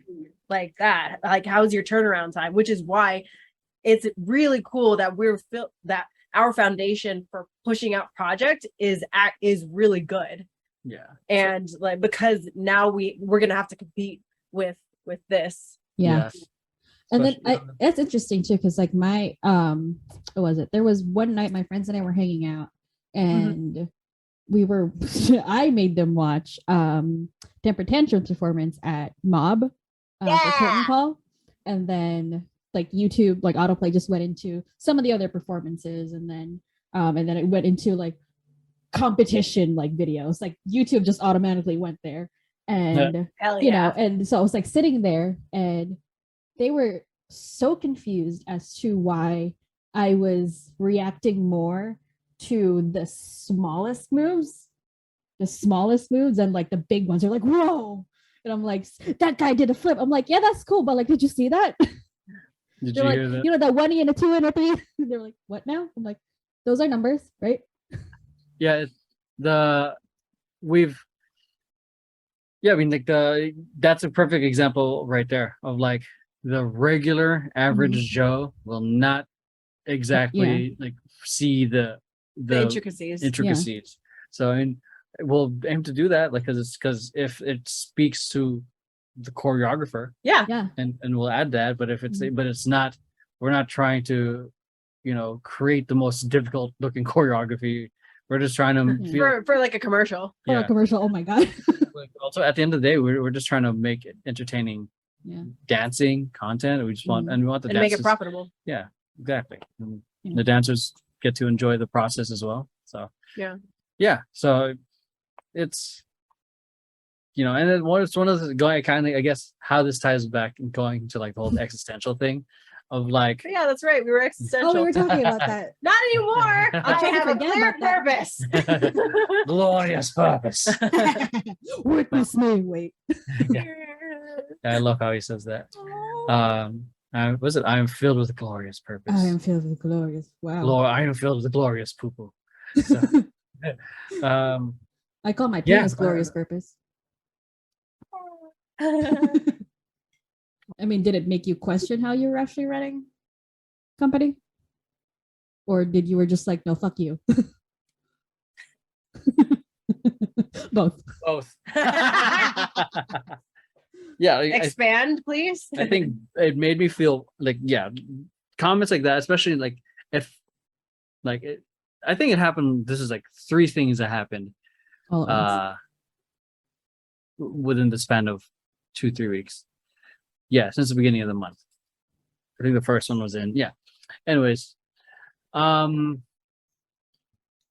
of it was like made me question it, but like wanting to be here because the thing is, I remember, is like it's like I'm grateful that these people are comfortable talking to me because it means that they're comfortable in saying things to me, to be honest, and it's great. Yeah. And then the thing is, to them, it's a one-on-one. Yeah. To me, it's a one on everyone. So that weight eventually becomes heavier and heavier. Yeah. So like, and especially the earlier in the month when I had to deal with it twice, and now adding it here, it feels like it's a lot. Because it's part of it is once you start getting feedback like that, it's like it's okay, albeit it's all different individual feedback, but when it does come up, it's for me like, damn, I don't want to fucking deal with this. And then part of it is like, and then there is the part that you said like, no, fuck you, but obviously I refuse to operate in that sense of saying fuck you. Respectfully, fuck you.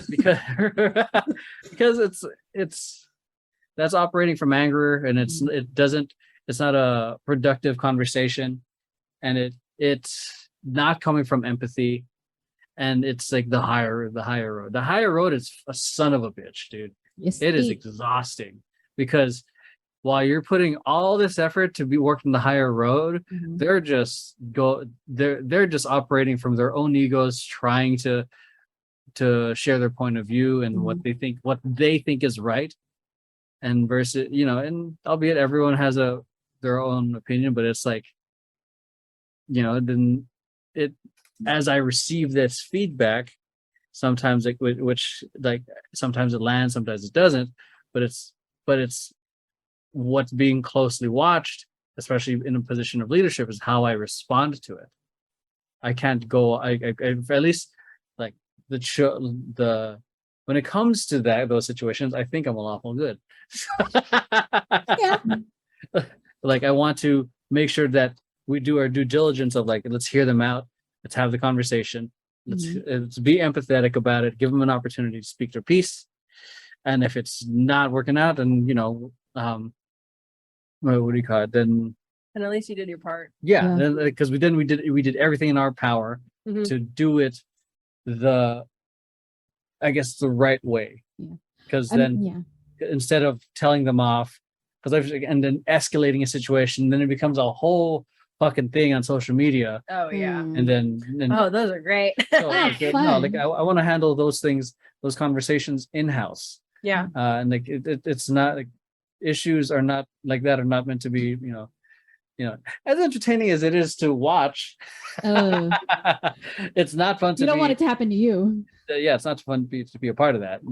So and I think that's one of the things that a lot of people don't understand, especially especially that the way I kind of like I said, everyone can talk to me easily. There's no barrier of HR for them to talk to them and then filter and come back to me. Though I do understand why that exists now, because this type of mental energy is a drain from operating. Yeah. And I could see why there's barriers now. And it's honestly something I might be considering. Yeah. Because it's I think that's a good idea. Because because that now I'm spending 2 hours trying to deal with this thing instead of operating. Instead of running the business. Yeah. Yeah. So I'm to kind of go off of that, because we've being in previous leadership positions that I've experienced, I've seen the mental toll that it takes on the person, on the CEO, and I always use this example. Because I worked for Tesla for literally 3 weeks, but there was, I don't remember if this was actually, I think it was actually a rule. It was that you cannot email Elon directly or you will get fired. And I'm like, that's a great rule because Elon's not going to take the temp or HR or my supervisor's suggestions on how to run Tesla. No, and that's kind of how you got to take it. And that's why you have an HR, and that's why you get fired for emailing Elon Musk directly. Yeah. And because if Elon decides to use that 2 hours instead of using that time to run the business, then can you even imagine how how precious his time is as opposed to yours? Yeah. And you don't even know what's going on at the top, essentially. Yeah. They I mean, it's kind of the same. It's almost an unwritten rule in every corporate environment. Even where I work, it's a really small nonprofit, but nobody emails the CEO directly, especially if they have something to say about the company. We go through HR. I just go through my own boss, who goes through HR. Yeah. See, and I hate bureaucracy, but I kind of get it sometimes. Yeah, I get it too, because from my perspective, fuck, this is, and then and I share it with you guys, and I see how it affects everyone. So, and it's and then you see the domino effect that it has. Yeah, so it's and then part of the reason why I wanted to have the open door policy is because it was it's you're more relatable. You're humanized, essentially. This having the open door policy allows people to see that you're not just a robot. Yeah. But other people don't have the weight of the company on their shoulders. You do. Yeah. Then that's what a lot of people don't understand. Is like I said, they have suggestions, but they're not the ones dealing with everything. Not just, I hardly choreograph. I'm just trying to do all the million things you guys know about, and then And not just for temper tantrum. Yeah. But for vision paradox and also for EMEROY TV. Yeah. So and then along with that, it's like dealing with that way with anyone who's like a number 2 or number 3 or number 4, they don't have to deal with that necessarily, because they can put input, they can share thoughts, they can empathize, but ultimately they have the choice to walk away from it because they don't have to make that decision. They don't have that weight. Like it's the difference of being a child, a son or a daughter, to being a parent. Yeah. Also, because you can tell mom and dad whatever you want, but it's different when you're actually when you're mom or dad. When you're mom or dad and you make the decisions, so. Because like on paper, it's nice to have like a CEO or any like leader that isn't just someone that like, just parks themselves in the back or the front and barks orders and like, and is completely inaccessible other than that. Like it's on paper, it's nice on the people that work for that leader. But like for the leaders, a lot more pressure now because you're making yourself available, you're making yourself more vulnerable to all of this, and now you have to deal with it mostly on your own. Then it's like I would never be able to understand that pressure, but I see it. I sometimes feel the effects of it. I mean, you guys both heard the effects of it the other day, so yeah. It's it's hard to, because that's the goal I want. Like I want to build a culture of like caring, and to me it's kind of hard. It doesn't read caring if I have to go through, if at least from the perspective, if I heard that and I see the CEO like, oh yeah, we care, but you have to go through HR. Do you really care? Yeah. Know what I mean? But it also makes sense, the two different perspectives. It also makes sense for the person on top to kind of get filtered on what to care about. Yeah. So they can save that person, because everyone like has such a finite amount of time. And there's another message I shared, like I can't listen to every single person's qualm or suggestion, otherwise the progress is slow. My job as the leader is to make decisions and an effective CEO makes decisions fast, and if there's mistakes, make decisions fast again, because it's like, because I don't know, like that's the, I really felt that weight the other day, and I think, and it's been a while that I've felt, and I think I felt that frustration of, I felt like everyone wanted something from me, I needed something to fix something, and it just, I don't know. I was wondering if I was actually just being burnt out, and I think it was more like because things are just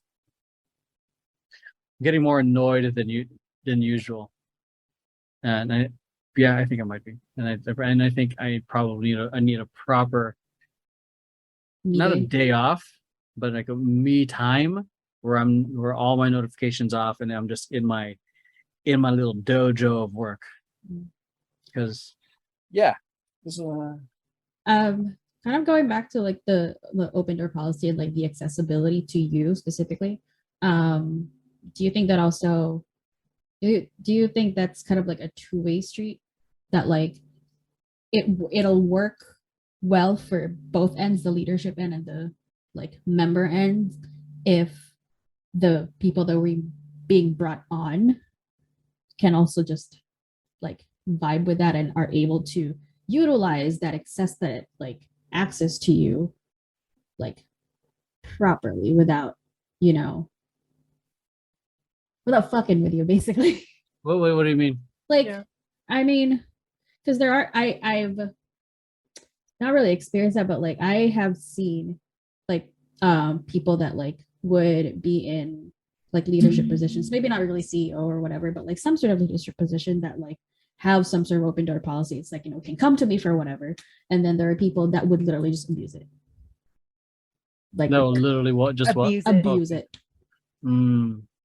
Maybe instead of having it all the time, you can have like a town hall meeting. Office hours. Yeah, office hours, or, well, the thing is like, I mean, I feel like the Q3, the check-in quarterly check-ins are like the town hall meetings. Yeah. But they don't really use that. They then go in and like message you privately. Or have the open door policy and then also add in like, yes, this is an open door policy. However, if I feel that it is appropriate for me to bring this to my board of directors, I'm going to do it. Yeah. Like to have, like, as in, like, they also. Yeah. Like, so that people know, like, I can message you. However, if I do, then whatever my qualm is also goes to board. Yeah. That there's a possibility this will go to board. That there is a possibility that it will go to board. And then what? It becomes like a. No, and then it's like, then we'll take it from there. Yeah, then it's like board takes it from there so that they know that it's not. I heard that. Wow, that was loud. So it's like, because I'm pretty sure that this would be like messaging you is different, thinking that it's just going to be between me and you. Yeah. And then if you're like, hey, I'm going to let you know right now that I think this is appropriate for me to bring to board and I'm going to do it. Yeah. Yeah. Because that will already have them be their own filter as to what they're going to bring to you. Yeah.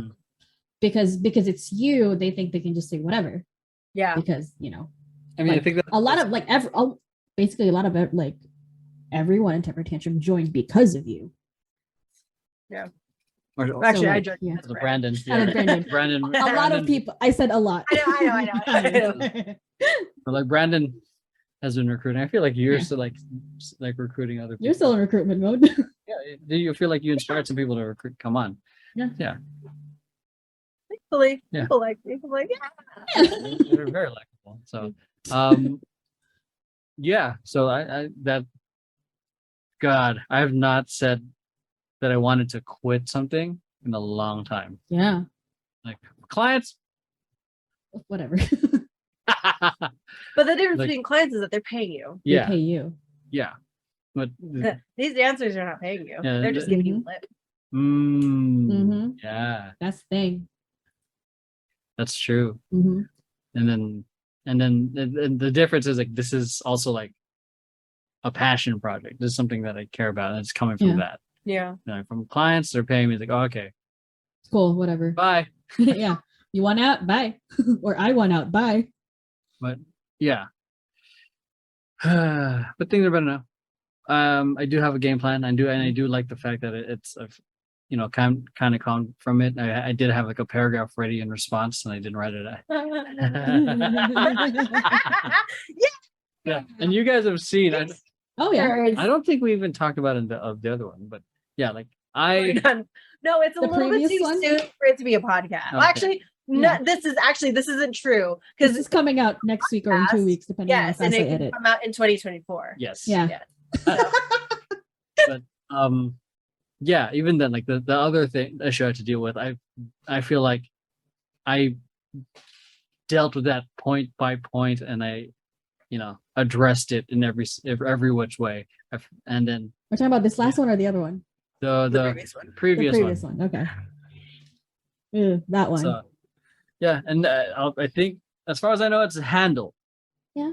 Because nothing else came after that, but yeah. You never know, and that's the thing with these. Like when I got a lot to say. When I have conversations, when I have texts, I am aware that these things can be screenshotted and shared. Yeah.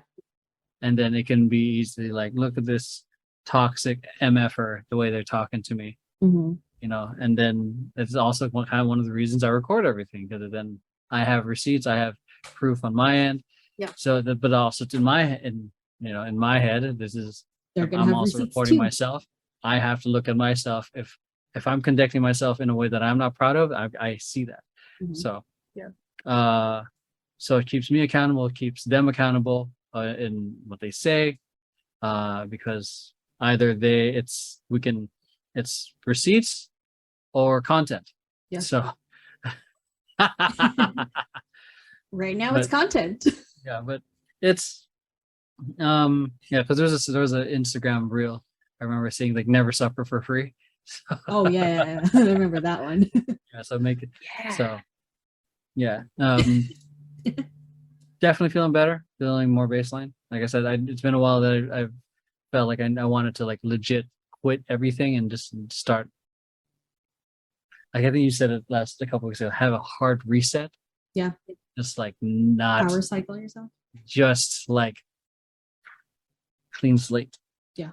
And I honestly like had a bit of a thought of like, if I moved, like this is playing high, like weird, just out of frustration. Like, what if I had moved to Arizona, I wouldn't, I wouldn't be dealing with this, quote unquote.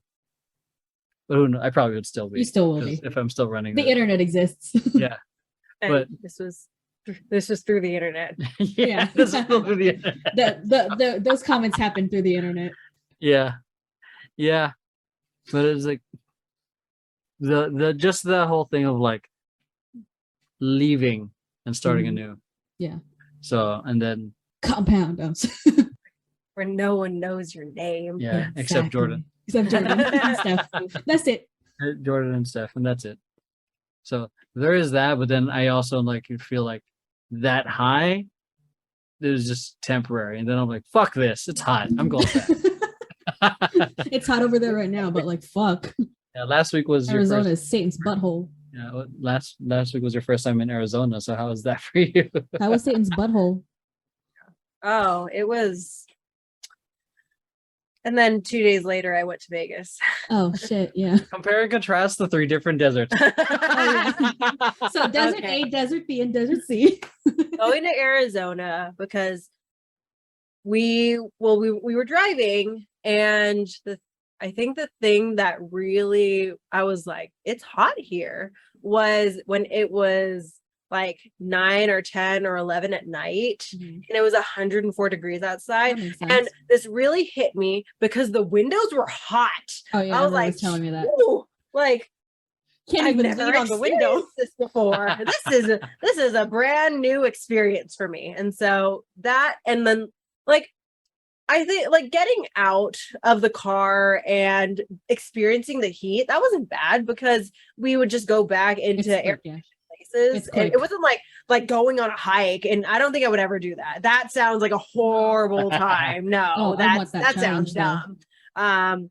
Yeah, so like I think it was fun, and I would love to explore more. The town was like super cute, and my favorite place was Salad and Go because a salad was like less than $7, and it was Jesus freaking Christ. huge. Yes, it was massive, and I understand why People move there. I understand like why in California like this would not be a thing. Yeah. Because it'd be California is just an expensive place to live, but the reason it is because it's not the fucking devil's ass crack. It's also not Satan's butthole. Yes, and I was like, oh, I understand why they don't have the certain business tax or whatever over here. Yeah, business taxes. Yeah. Are a thing here. Yeah, and I get it, I understand, but I would still live in California. Oh yeah. But Vegas, oh yeah, and then I went to Vegas literally like 2 days later. It was great. All the deserts. Yeah, and actually, I don't know why, but I'm used to Vegas, like going to the hotels and drinking and all of that shit and partying, and it just being like, oh, this time I brought a fan, like a big fat fan. And it was since it was a statement piece, there were guys coming up and they're just like, oh, can I get a fan? And I'm like, ah, and and it was nice because honestly, it was just a smart idea. I was like, That's God, me at Pride all the time. Me and my giant fan. I'm like, it is hot in here. Like, so that was, and surprisingly, that when I didn't bring it with me was to the pool, which I felt like was the most appropriate, but I didn't. Yeah. I had 2 really cute fans and I did not bring either of them. So, but also, yeah. So honestly, I would have lost a fan at the pool, so I wouldn't have brought it either. We had a cabana, which was nice, and we were just kind of chilling, and like the heat wasn't like so bad because we were in because we were in the shade. But okay, Treasure Island, y'all, they need to like remodel that shit. It is God, very it's so old. Yeah, like, and I think the part was like, because they have the DJ out there and they have the kids playing in the pool, but you know how there's like, there's adults who want to have adult swim, and then there's kids who want to actually like play in the pool, and there was only one pool, and I was like, oh, like that's unfortunate, and it feels like kind of gross too. Yeah, so that was like, that's why I think that's the biggest reason why I went in the pool once and I was like, I'm good. Keep your wretched away from my children. Yeah, I took a shower. Or like, I think all of us were like, when we go back to the room, we're gonna take a shower. Yeah, just kind of grody a little bit, really quickly. I feel like the desert, in both times, the desert wasn't so bad because it's not like I'm actually spending time out like on the strip or like it out in like the weather because I'm inside because it's just unbearable. But I definitely I would say I wouldn't want to. I really appreciate living in California. I very much so appreciate living.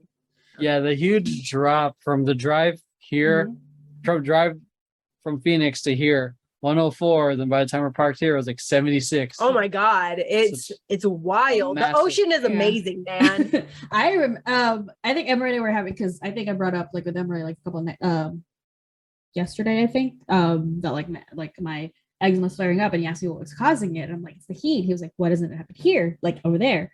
And I'm like, because it's dry. Like the heat stings, like the dry heat stings. Yeah, but that's all it is. Like all I need to do is stand in the shade and it's already 10 degrees cooler, and it's like already bearable. Here, I'll stand in the shade and it feels worse. Oh God. Even the overcast days feel a lot worse because it's about to rain, so it's even more humid. So there was a day where I was still house sitting, and I was like, oh, there's a gelato shop, like, just a 10-minute walk, 8-minute bike ride. I was gonna take the bike. Yeah. I walked out, I smelled the air. You know how you can smell that it's about to rain? Yeah. I smelled it. I was like, nope. I got dressed and everything. I was just like, going out for gelato, sent the picture to EMEROY, and I was like, never mind, it's gonna rain. Like, it wasn't just rain, because I looked at the weather. I'm like, is it just rain? Like, can I get wet? I'm like, no, this is a thunderstorm. I'm out. Yeah. No, thank you, Thor. Yeah. One of the favorite things that I heard about Jordan, that he didn't like California as much because it was cold. Oh my God, he's used to the heat. He's adjusted. Oh, baby. No, don't. One of my favorite things, whenever I'm over in Arizona, I always end up seeing Arizona TikTok, and it just sort of suggests it, and it says, you're in Arizona when 80 to 80 cold. to 90 degrees is cold. People are putting sweaters on and sweats. It's so hot. When it gets to like 45 here, I wear shorts. Yeah, so I've met people that like Max and all that. They come from cold weather, and then the cold weather for us is warm for them. It never occurred to me for the reverse. Hot weather, then coming here is cold as shit. So yeah, that trips me out, man. Weather is weird. Weather and the human body is very crazy. Yeah. I remember one of my February, I think it was like 2019, like Emma and I went out to dinner for like my last dinner there, like for that trip. And I think it was February. So there was this girl that was in like full on sweatpants and a puffer jacket saying, oh my God, it's so cold. I don't know what the temperature was. All I know is I was wearing a t-shirt and short shorts. And I was like, California cold. I'm hot. I'm sweating. Hot. Ma'am, I'm sweating looking at you. She's probably from Arizona. Maybe. Yeah. I don't know. Or maybe she's from the Midwest and has lived in California long enough. I don't know. She's probably from like Chicago. What would be the opposite of Satan's butthole? Santa Claus's butthole. There you go. Santa's butthole. Yeah. Or the Yeti. Or the Yeti's butthole. Yeti's butthole. Yeah, that would be the Midwest in the winter. The Yeti's butthole.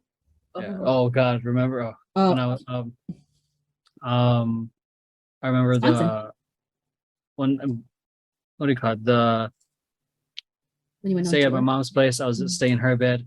The top, I was on the second floor, and we got a tornado warning. Yeah. And then it would the whole second floor was shaking Mhm. like a freaking earthquake, earquake, Earthquake. like an earthquake. Because whenever I would just be playing Switch and I'd feel the house move, I'm like earthquake, and then I look outside and I Tell me you're from California without telling me you're from California. yeah, well, because for me Under the table. the weather warnings are like people react to it differently. Like for me, I've never experienced a tornado, So so I you're was like, talking to "Ah." my mom. That sounds Yeah. very terrifying. like, My God. I think I told I was like, do we have a shelter? Do we need to go anywhere? Like, we'll be fine. It's just No, a we're warning. fine. Yeah. It's just a warning. Well, My God. With you, when there was that the fire warning, you were like, it's just a warning. I'm gonna stay here. Yeah. Oh Like my God. We did that Yeah. podcast with Team Groove. the thing was like over the mountains, Yeah. and I got a evac warning because of the fire, and I put all my stuff in my van. I was just waiting for the Actual order.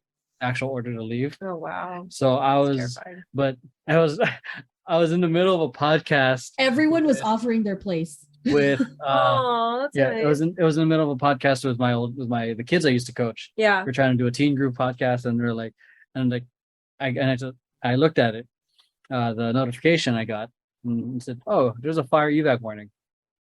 Okay, guys. So Okay, anyway, I insisted on trying to continue with the podcast, and they were like, "No, you need to No. go." Mark was like, you Good can for stay these here. kids. God damn it. Mark Because- was like, you can stay here, dude. Yeah, like that, and they all like kind of figured like, yeah, you'd probably still be filming when last minute as everything is on fire Your hand and you're would be, your driving hand would be away. outside of the van, You're- like filming. You're what the they- dog. Dog sitting in the room Yeah. where This is fine. fine. This is This is fine. fine. This is a great shot. Yeah. Yeah. Wow. Look at that. Look at how good this lens get this flame. Oh man. It'd be like a storm chaser, but like fire. Oh my God. Have you watched Fire Twin? chasers. Yeah. Yes. Oh my Yeah. God. That movie horrified me as a kid. I thought it was Yeah. I was That made me Very not want to live scared. in the Midwest. the size of those things, or yeah. And then I was like, what are they doing? Oh, They're gonna die. do you guys remember the I try used not to to watch get the anxious actual challenge? show. What? Oh Like, yeah. What yeah, like yeah. the guys where they're just sitting in their house and Oh yeah. and Oh the yeah, tornado was happening. making a sandwich, and then there's this Yeah. tornado. I coming know. for I him. mean, I used to watch Oh my the God. reality show Storm Chasers, like on Discovery Channel. I Oh was my just God. like, I would never do that, but woo. I wonder if you get caught up in a tornado and if you have a parachute and you get just tossed out. You would die. You think that You would get torn the apart wind by would the just actual take you? wind Well, like velocity. Dorothy. Like, What, you gonna ride a bike too? What am I gonna do? If you have like a parachute, you know, like or if it tosses you out, I'm like, oh shit. Yeah, well, it depends on which way it's going. my God. But obviously there's the debris. Wind Yeah, velocity, you're gonna get there's- torn around. How maybe just Stupid cow. You can get torn apart just from the wind velocity alone. Oh my God. And then there's debris. Yeah. Ow. Who's debris?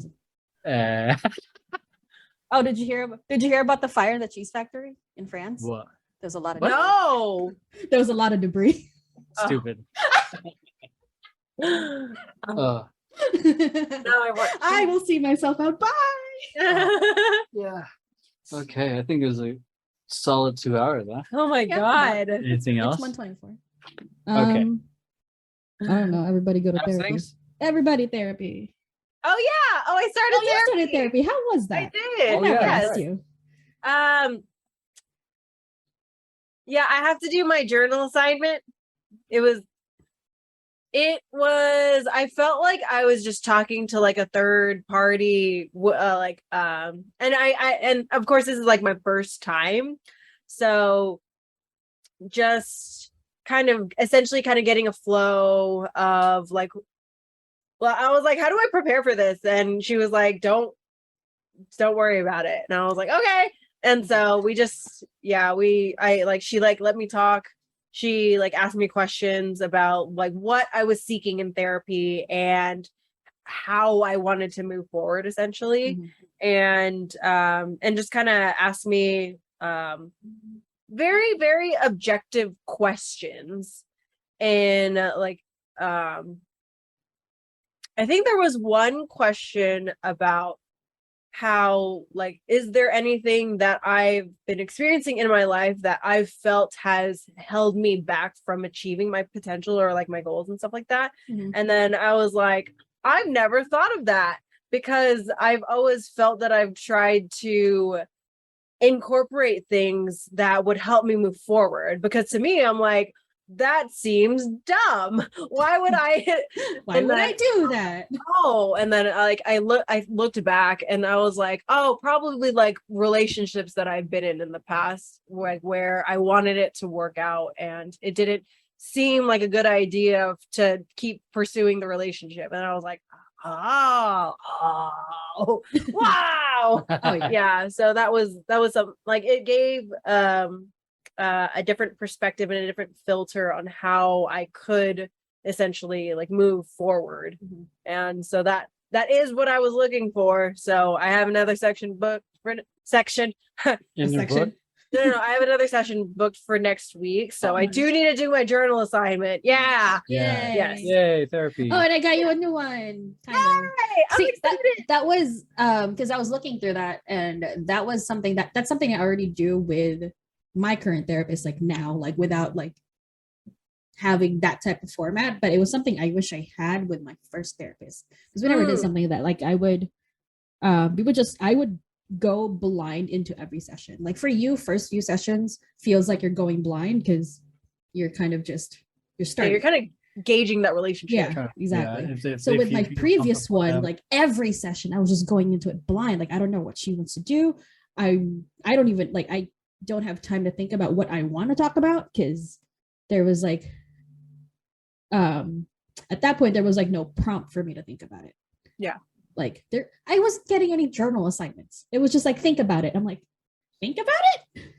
So obviously that's why like I stopped with that one. So with this one, it's just like, yeah, so we would do something similar to that. So that notebook was something I wish I had for my first therapist. I was like, maybe this will help Lauren. Thank you. I'm like, there you go. I'm excited. I'm excited to see it. And I think especially like having this first one where like she didn't give me like not starting the session, like essentially kind of coming in and just being like, hello. But of course it's like, it's my first session. So it's like they have to get a gauge for how I am and to see essentially like what is like, where am I at and where am I trying to go? And so if I have a homework assignment beforehand on prepping for this one, then it's like it kind of defeats the purpose. So it was like, okay. I've been with my therapist, this therapist now for, well, I wouldn't say that long, but because, you know, like I had this like period of time where I was doubling up on sessions, that my therapist has really gotten to know how best to get me to be more responsive and receptive. Like it started with letting me eat during sessions, just like, oh, like just like, oh, they respond better when they're eating, cool. And now it's just like, and in order for me to get to a point that she's trying to make, she wants me to get there myself. So I'm just like, this bitch knows me way too fucking well, and if she's driving a Tesla, I essentially paid for it. Like similar, well, for me with my sessions, I just start rambling, and then not similar, sorry, but like just share my experience with my therapist, and she just and 20 minutes in, I'm like, oh shit, I just realized I started talking and I didn't even ask, you know, how they were, because you know they kind of ask. And then at the same time, you are also paying for that. That's what I told you. I was like, that's kind of an unwritten rule that you don't ask how they are, because you're not friends. Exactly. Like the therapist is specifically there to help guide you through your shit. Like that's their job, man. Let them do their job. And it was definitely like, oh man, Because like between the three of us and then like, with our friends, and obviously it's like, how are you? I'm blah, blah, blah. How are you? With therapists, it's just like, so here's what's happening. Yeah, like shit. I don't have a therapy session this Tuesday, but I'm honestly thinking about booking one about recent tomfoolery. I would recommend with all the fuckery. I mean, I had to call mine for a 15-minute call. It was definitely, man, it was, yeah. And it's one of those things, like I try to go every other week because I want to, what do you call it? Just have free time to work on my shit. Not have to go dedicate an hour to that. But, and yeah, I feel like I have some tools, but shit just got heavy. Yeah. So I feel real like, fast. yeah. In Like, a short amount of time. Mhm. yeah, like literally, like after I left from your place, an hour later, I'm here. Yeah. I'm like, Yeah. Not even when you got there. It started on the drive. That's Okay. right. Yeah. It started on the drive back. You messaged the leadership. oh my god, yeah, It started on the drive back. Like it didn't even happen when you got there. It got like it. I think because you were driving, you were trying not to think about it too hard, because then you get angry, and then you drive, you're angry, and yeah. danger. But like, as soon as you got there and like actually got to sit in it, I was like, you were just like, well, I was like, okay, I listened. Yeah, I mean, fuck, man, it didn't help. I was hungry either, too, dude. Oh, there's that. I was hangry. Yeah, I was like, I'm fucking hungry. I'm like, what do you want to eat? Oh yeah, shit, I lost my temper that day. Yeah. I was So like, I I thought got of food. really mad, and I projected it onto that box over there. I just kicked it. And your food. Yeah. And my food? Yeah, you throw it from the door when you picked it up. I was like, your food's here. Oh yeah, damn. And I you were was like, okay. You grab it and you're like, I lost it. Yeah, shit. I was done that day. Like, F everything, F everyone. I want to sit and lie down. The thing is, when I like sit and lie down, it stews. Like, I want to handle it right now, but I can't. Or it feels like I can't. Or it feels like I feel powerless to change it instantly. And I feel frustrated because I want to handle it now, but I also don't want to handle it in this state of mind. Well, yeah, So it's because you're not the kind of person that's like, I'm gonna sit and do nothing because I'm mad now. That's me sometimes with work. Like, I'm just gonna, nope, I'm done. Like when we had our Existential Monday, I had a mountain of other work to do. I just had it. I was like, no, fuck it. I'll just call. Like, I called you. I was like, nope, I can't. I'm gonna sit here, do nothing, and call you.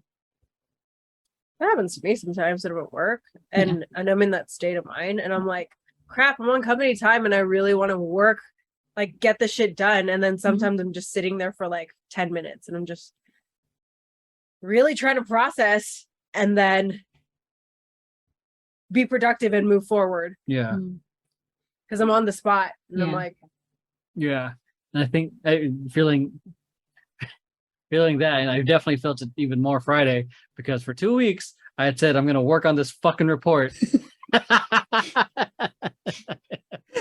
I mean, you were working on it a little bit, but I think you were just like before you left for Lauren's, you were just like, oh, I'm trying to do this. I'm like, oh, he's actually working on it. And he's like, all right, I'm going to go to Lauren's now. I'm like, all right, so it's not done. Because you know why? Me and my fucking... Because you were like trying to change something. I didn't try. I did. I completely fucking changed everything in how to present data. Yeah. So that it clearly communicates what I wanted to say. Yeah. And like, this is much better. But I have to do that for everything now. Yeah. Because you spent an hour and a half, like changing everything, and you were showing this makes sense, right? I'm like, yeah, it makes sense. Absolutely makes sense. Now you have to do it for everyone. I was supposed to leave at 5 to your place. Yeah. oh, With it on Tuesday, but then no. oh yeah, And I then, was like, oh, okay. Then I at 4:30, and then I got into this rabbit hole of just I need to make this much at least before I leave. I mean, we got to where we needed to go. Yeah. Because I was working too. So like I was doing a bunch of other stuff too. And I'm like, and I looked at the time. I didn't look at the time until he was like, hey, look at this for me real quick. I was like, yeah, that makes sense. And I looked at the time, I'm like, he should have left by an hour ago. Okay. But it makes sense though. Like I if appreciate the extra hour and a half to spend with you, but are you supposed to be with Lauren by now? but now that but it was I worth think it. it was good. Yeah. Like I when I think it- presented yeah. it to you guys, it makes Yeah. the data makes more sense. Yeah. So I'm like, Yeah. And everything's good. and still, yeah, it still got done. But it was like one of those things of like, I feel the deadline coming, and for me, I want to be on offense rather than defense. So I didn't want them to be like messaging me a Friday, like, hey, where's it at? It was I wanted to send it to them before they even have to think of messaging me. Yeah, that is true. Yeah, it was once I have to explain myself, I'm on defense. And Yeah, Yeah. that's like the worst fucking place to that, be. yeah. I feel like I'm on defense all the time at work. Might me too. And I'm, when you're like trying to get ahead of it, Yeah. but then that means you have to do so much fucking catch up. Exactly. yeah. Or you have to like the you have to go above and beyond. Yeah, and it's like a hole that was dug, and you're like, how did I even get here? Yeah. Like, how did this happen? How could this happen? I'm in my okay. And you're like, Yeah, because like at work, there's like there's like other times where like I could deliver something like very quickly, and it's something that they liked, like the design, like everything was good, like it was on brand. It was barely on brand, but it was on brand. And they were like, no, that's good, like I like this. And then I deliver something similar another time, but like it took a little longer because they had other shit to do. And they're just like, basically they're asking me to explain myself why I did this, why I did that, because they wanted it to look a completely other thing. But I'm like, you never told me you wanted it to look like what you wanted it to look like. So we have a deadline that you imposed on me at the last minute. So now I have to explain myself as to why I did what I did. How about you just do it yourself because you wanted it to look this way from the beginning? Or give clear directions of what they want. Or give clear directions in the beginning. Because like the thing is the thing that they wanted it to look like already existed. All they have to do is just change a picture and change a color. And like change a date on something, and that was it. Yeah. And then I'm like, you could have done that yourself if you wanted it to look exactly like this. Because I was just like, because I did something that was like way different. It was new. And I was like, here you go. This is nice. She's like, yeah, but I wanted it to look like this. Like, then why didn't you do it yourself? Or tell me ahead of time so I can just grab that template and go. Yeah. And actually beat this deadline, because I don't like making deadlines. I like beating deadlines. Yeah. Like set them up to win. Yeah. Yeah. Exactly. Set the team up to win, so that way the job is easy. Yeah. Yeah. Like, and they're not trying And to now they want to scramble. reduce my hours. So I'm like, good luck. yeah, it's a lot of fun to be like, if like I think I almost feel like the part of being a leader is setting your team up to win and not just barking orders. So like, And that's what you've been doing. and then taking responsibility when you fuck up, or and it's also just having the hard conversation. And it's like, I feel like I like having these conversations are like a mental battle and fight, like going into the ring, and I come out of it feeling stronger, feeling confident, and it happens again. And it's like, it's like, it's almost like going to doing battles. The gauntlet. Like it's like you throw down your set, you throw your moves, you're done with the battle. And hopefully it's mainly a good, amicable kind of, everyone's on good terms in a sense. And the difference is it's not a matter of winning, who's the winner. It's like everyone winning. Yeah. So it's operating instead of like having sickest moves to more who has showing the one who shows the most empathy, or who creating a win-win situation. Yeah. Yeah.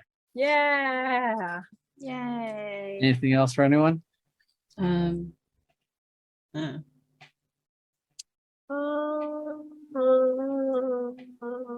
almost cut my bangs today. Oh yeah. Speaking of existentialism, I almost cut my bangs today. Wait, I okay. didn't. I know that there is the trending meme of, oh, almost cut my bangs. You know what the solution is? Therapy.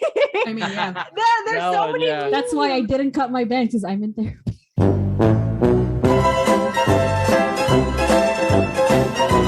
But bangs are cute. Like, High maintenance. Well, isn't it like after you cut it, then don't some people like feel immediate regret? If they do it wrong. yes, if it looks like shit. Yeah. I've had that. Where I cut my bangs way too short, and then I was like, and then they grew out, and then I was like, oh yeah, hair grows. It's just hair. Wow, that is that blows my mind. Like that this is a thing. What? Like just cutting of the bangs. Yeah, it's. I mean, it's not just bangs, but like bangs is like the biggest. Besides shaving it fully off or going super long from super long to super short, bangs is like one of like transformer because it transforms your face. Yes, immediately. It transforms your face. Like, oh my god. Wait, I'm so sorry. There's an episode of the Kroll Show. Oh my god, yes. Yes. Like, I got bangs. Oh my god, wait, you have to insert that in I'll here. put it in. I got it. Yes. I know exactly what you're talking about. Considering like what? Bangs! I got bangs! Yeah, we'll watch it in a second. But yeah, it's really funny. It's really I'll funny. insert this in post. Yeah.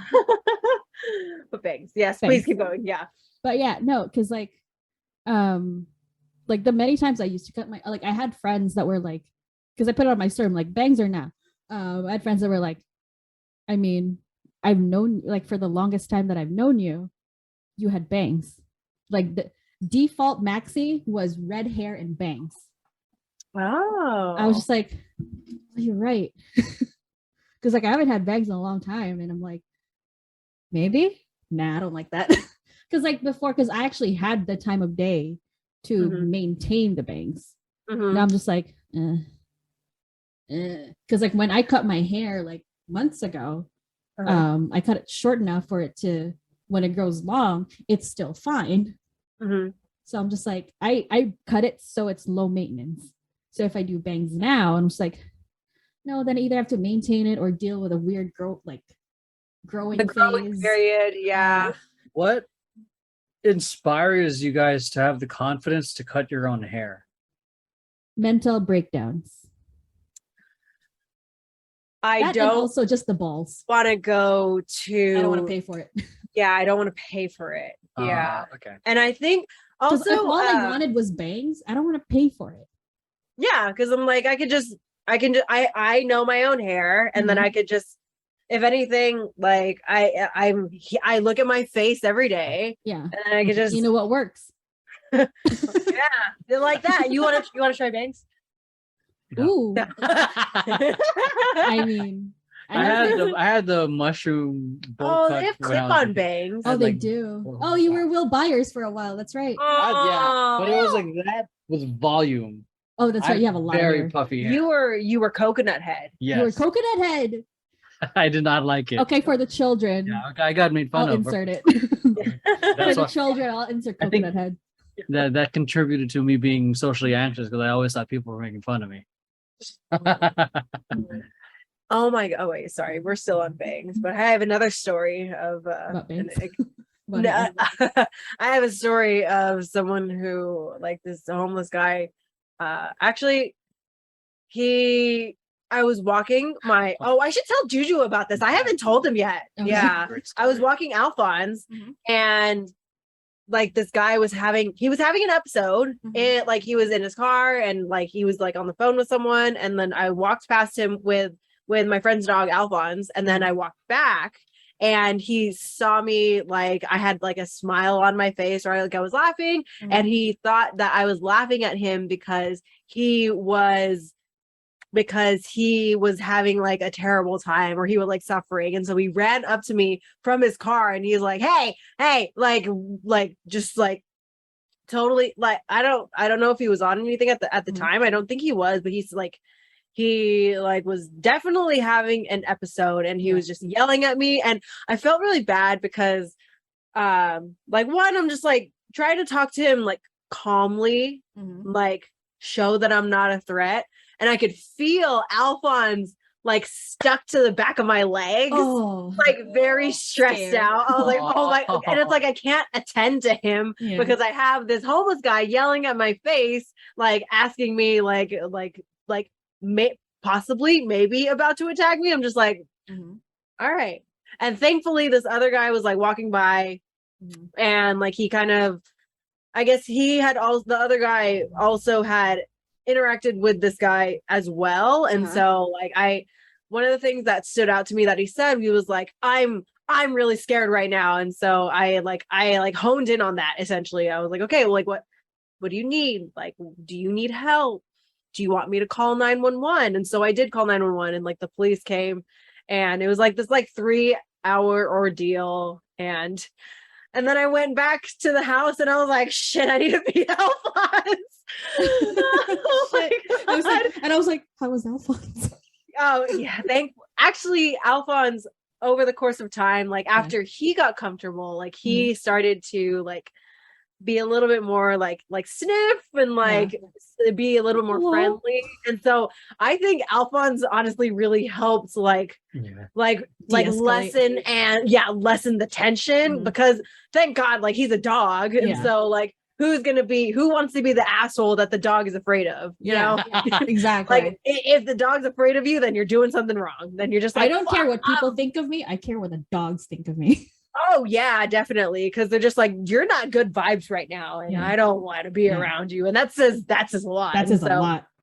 Yeah. So I was like, do you want to like feed him a treat? And then he was just kind of like, oh, wait. And I was like, oh, thank God. Like, but like we were able to like me, him and the other guy who just like essentially sat and I had a heart to heart. And like, honestly, this guy just needs like friends, like people to talk to connect with. And that was what I got at the end of this entire experience, that people just want to connect and they want to be seen and they want to be validated, because sometimes your family just doesn't fucking get it.